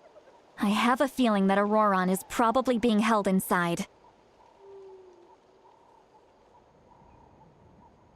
Oh, so it's close by. Then let's head over right away. Well, I recruited you to be my helper, which means we're in this together. Like the wind and the clouds. We either move as one or not at all. But if you want to make it up to me, then just be sure to fight extra hard when the time comes.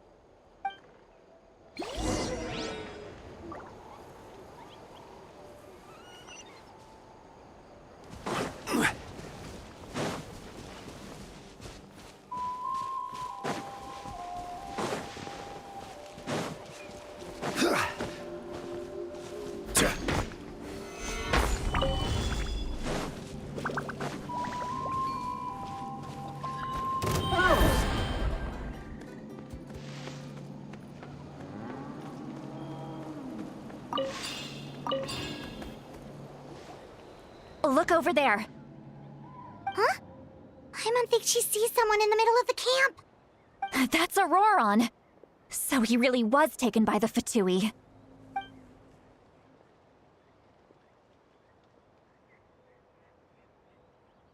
All right, we'll take the lead.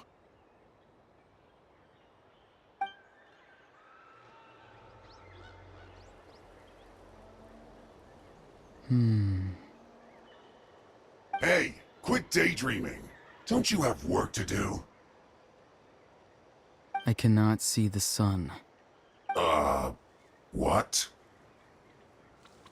Without the sun, I cannot see the truth. You are currently blocking the light, so I must beseech you to move aside. Huh? Okay, Mr. Philosopher. That's enough mumbo-jumbo. Wow. I'm going to rip that guy's head right off. See, Lolly's struggling to control her temper now. Are you ready? Let's go kick their butts. On my count. 3, 2, 1! Still trying to resist? You've got no idea who you're up against. Let's end this quickly! Clear the area!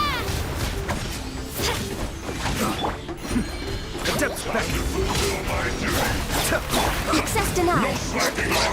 I will have order. Get down!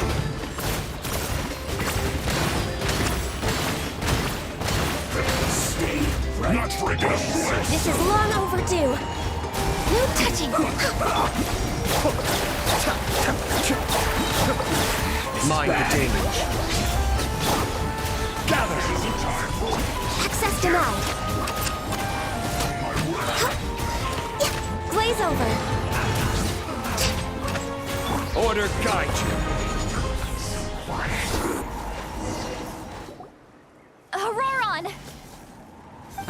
Granny. Paimon knows she's called Granny Eatsley, but it's still kind of weird hearing someone actually call her Granny. And greetings to you too, other Granny. What did you just call her? Granny. Is that not right? You are Granny's friend, are you not? You seem to be approximately the same age as her, so I figured you're also a Granny. How many times have I told you? It doesn't work like that. There are a lot of people who look about the same age as me. You can't go around calling everyone Gramps or Granny. Oh, wait. He's not a child, is he? Don't tell Paimon he's one of those people who look like an adult but are actually only 8 or 9 years old.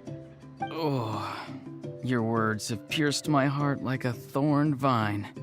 Given how hard those thorns are to remove, I may just need to find a pair of tweezers. Why are you so upset? You can just say yes or no. Of course I'm not a child. It's just Granny always taught me to show gratitude where it's due. And since the Masters of the Night Wind raised me collectively, I basically see everyone above a certain age as an elder I should look up to.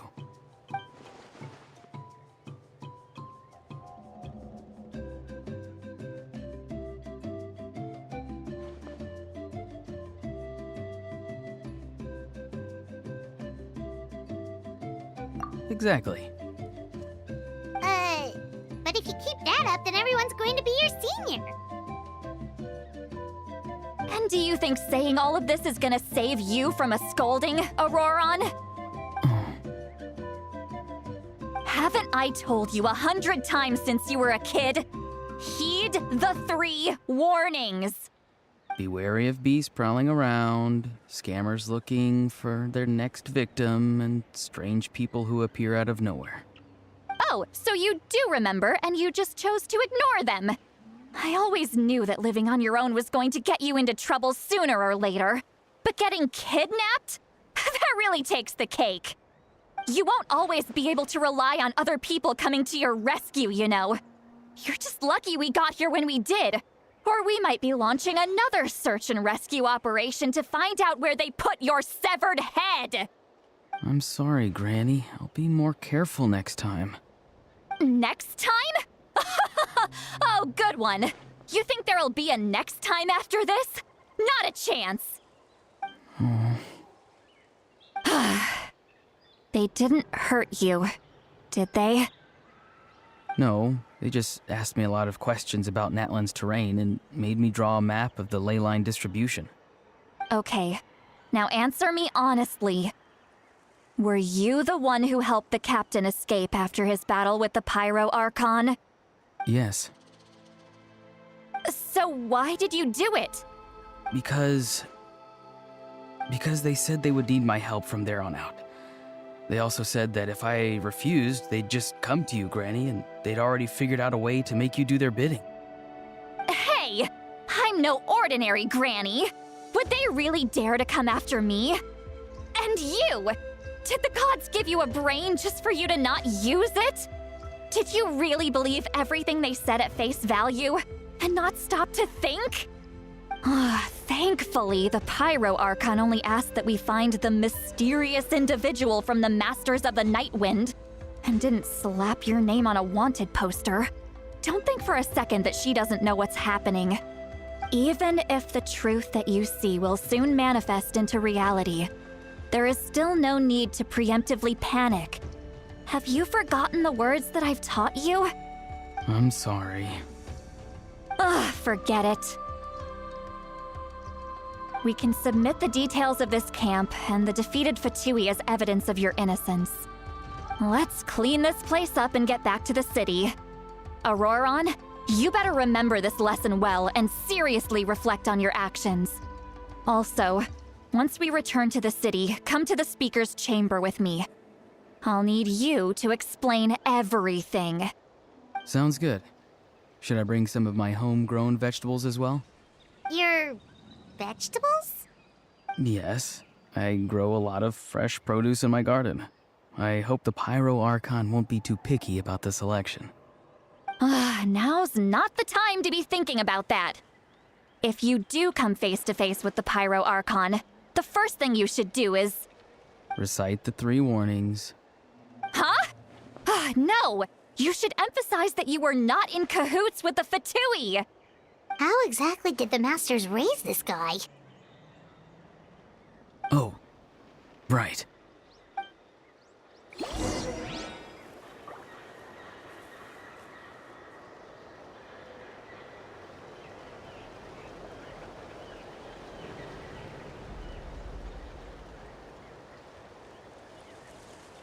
Osmanthus wine tastes the same as I remember.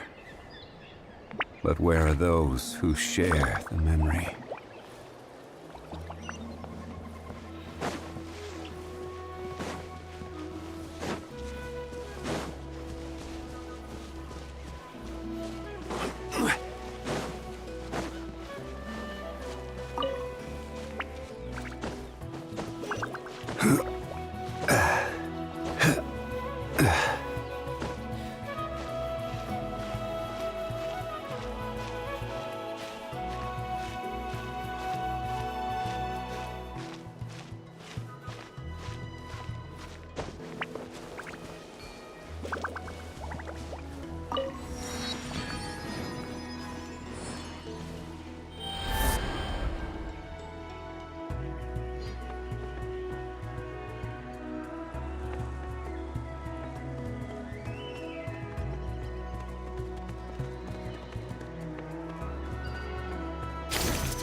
I see. So Auroron came to the captain's rescue because he promised to help him in exchange for Citlali's safety. That's right. I'm sorry. Now that you know Auroron was only trying to protect another member of his tribe, could I ask you to petition the Pyro Archon for her forgiveness? We'll give her a full report. We'll let you know once she's reached a decision. Will I need to stay here? Technically, yes. But if Miss Citlali is willing to serve as your guarantor, then we can release you from custody. Sure. I'd be happy to do that. I don't have any more time to waste here. I still have other things to do. Understood. Thank you very much. Mr. Auroron, please report back to the Speaker's chamber as soon as you've received notice of the Archon's decision. I understand. Thank you. And thank you too, Granny. Well, at least you won't need to hide your face anymore. Traveler, Paimon, thank you very much for your help. And don't worry, I haven't forgotten about my side of the deal. Once Auroron is settled, I'll go talk to Shilonen and get started on forging an ancient name for you. Oh, thank you! You scratch my back, I scratch yours. It's as good as done. You can just go twiddle your thumbs or something while you wait for the good news. Bye for now. Come with me, Auroron. We've got to find you a place to stay for the night. Goodbye, Mother Granny.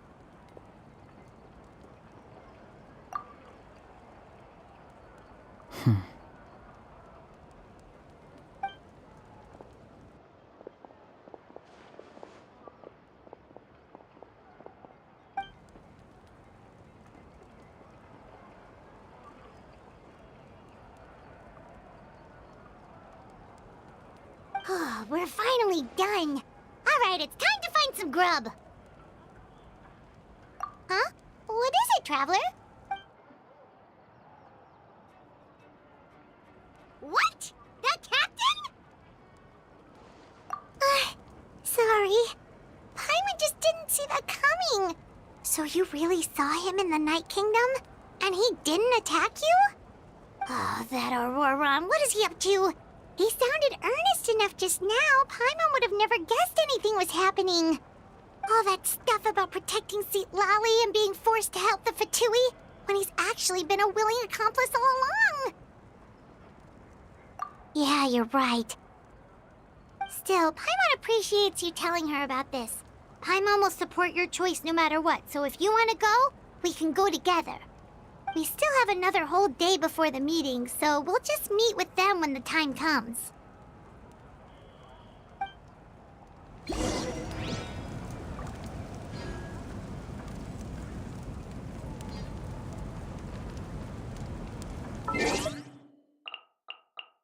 Every...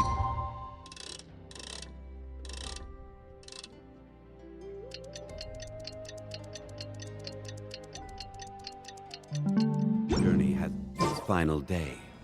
Don't rush.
Weird. Paimon doesn't see anyone. Oh, please don't let this be a trap.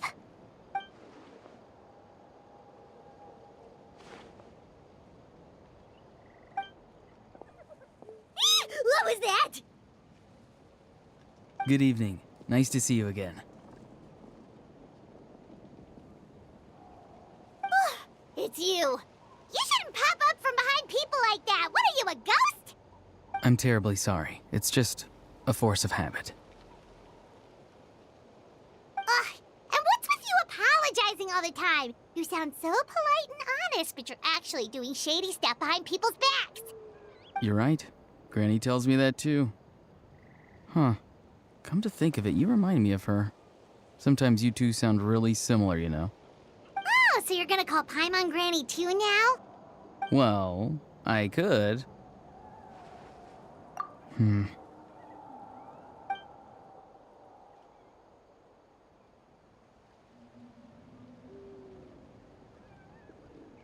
It's all clear. Over to you. Excellent. The fact that you showed up proves that I was right about your character.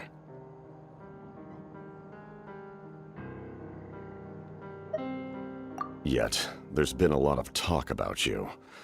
Child told me that you're passionate about the unknown and willing to take risks. Rather than facing you as an enemy, I would much prefer to bring you to my side. If we allow the current state of things to continue, we will inevitably clash, and that's a scenario that I'd very much like to avoid. I've long heard of your exploits across the nations. Though you have crossed swords with my colleagues many times, I know that you are by no means an unreasonable person.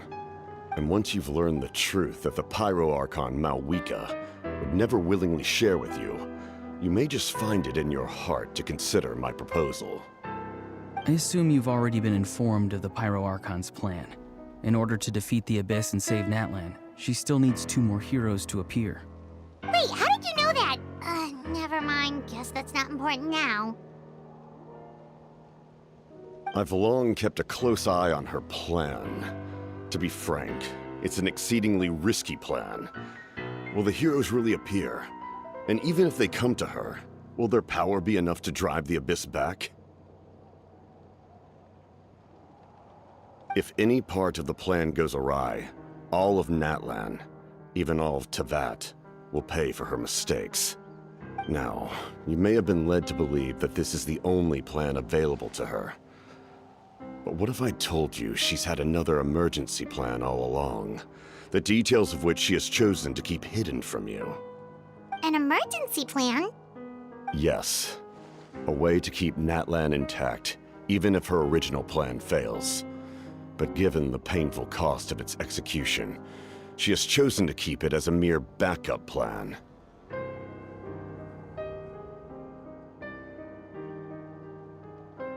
Whether this stems from hesitation, fear, or even naivete, I cannot say. But Natlan cannot afford to wait until she comes to her senses.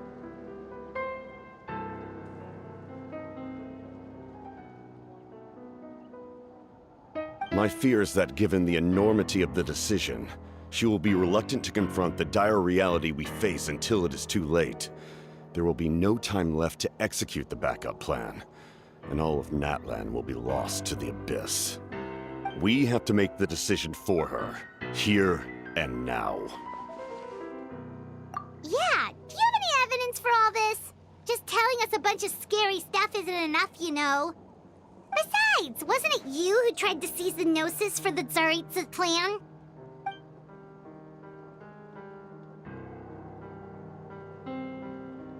I knew you'd be clever enough to see. That's right. I did not seek the Gnosis for the Tsaritsa. Since I was defeated in battle, I must put to rest my thoughts about the Gnosis. But even so, my desire to save Natlan remains unchanged. And now, I have found a new way to solve the crisis. We can implement it immediately if we reach an agreement. Someone's here. Huh? The captain disappeared! Something is rapidly approaching. Oh no.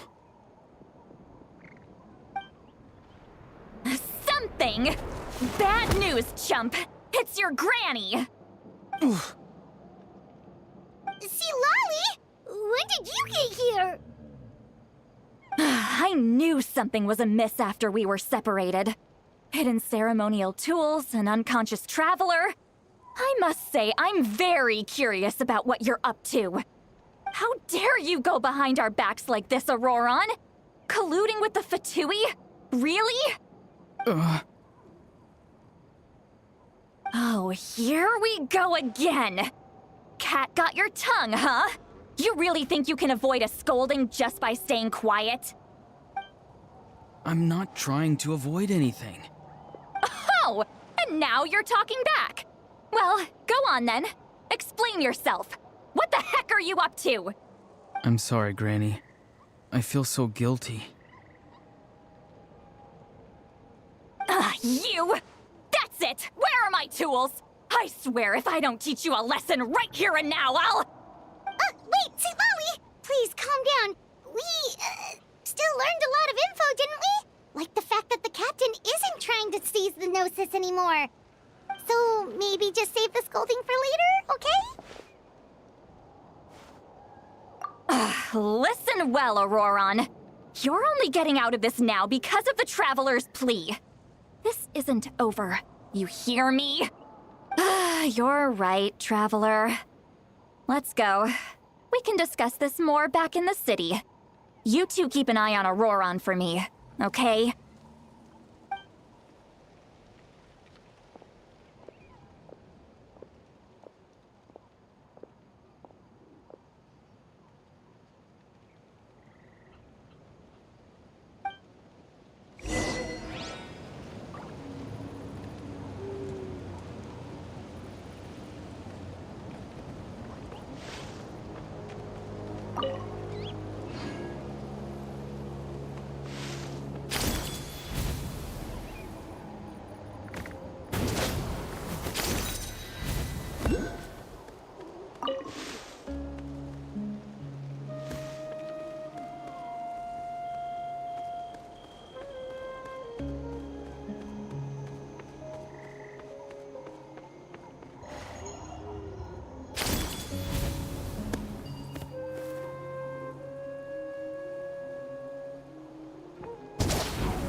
In all my years, I've never had a child cause me so much grief.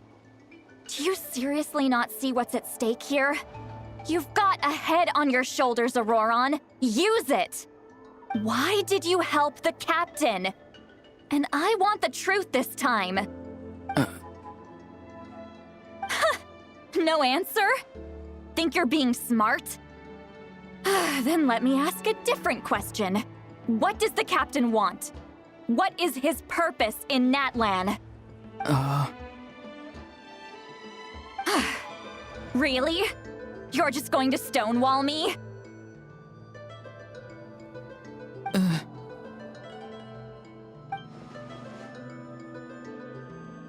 Just use your brain for a second.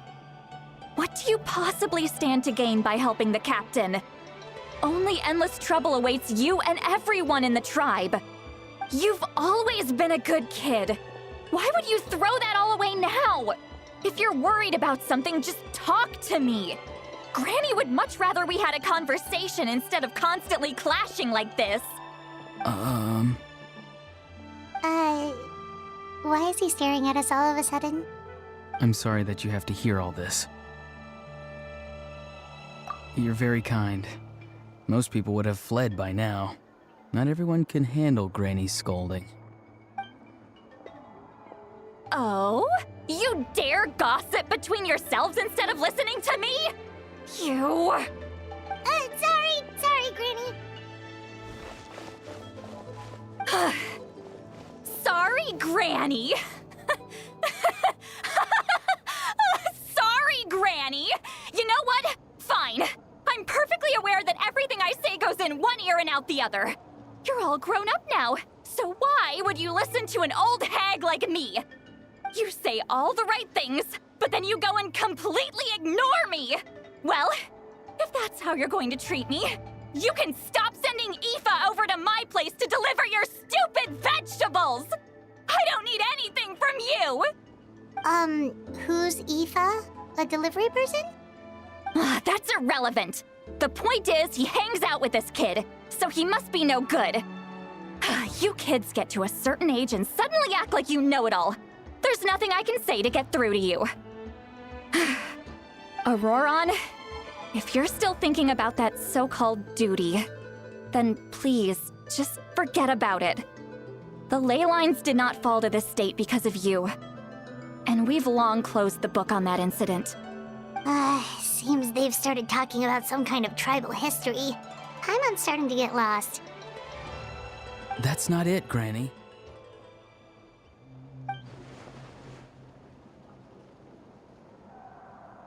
I know you tend to get down on yourself when you're upset, but I can tell I really hurt you this time. All I can say is I'm sorry. His voice. Auroron! Where have you gone? It sounds like he's somewhere super far away, but isn't he right here in front of us? I'm really sorry. It's up to all of us to do everything we can to save Natlan. So I've got to go.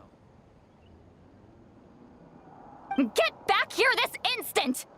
Auroron! Ugh, what is this? Powder from plant spores?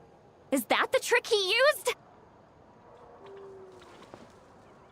What just happened?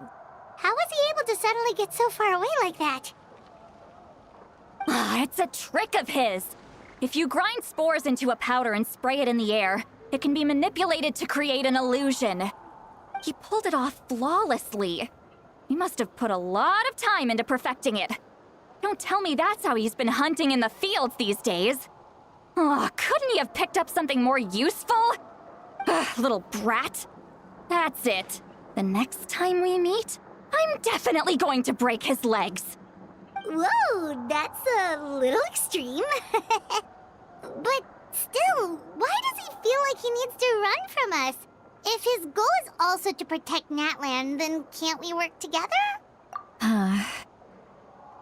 I'm sorry for interrupting your conversation with them earlier. But even if you'd been able to hear them out, there's no guarantee you would have gained anything substantial. Auroron probably did everything he could to get away because he knew I'd get the truth out of him sooner or later. Ah, that brat. I swear.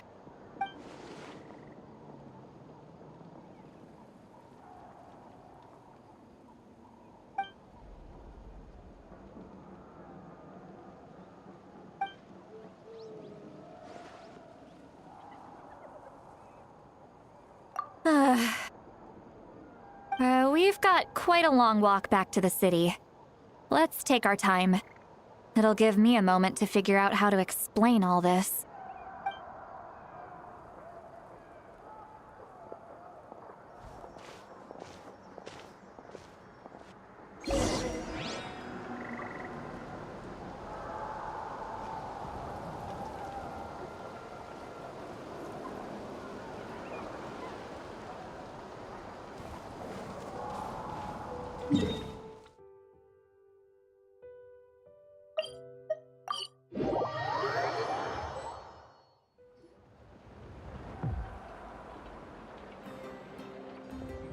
Do you two have some time?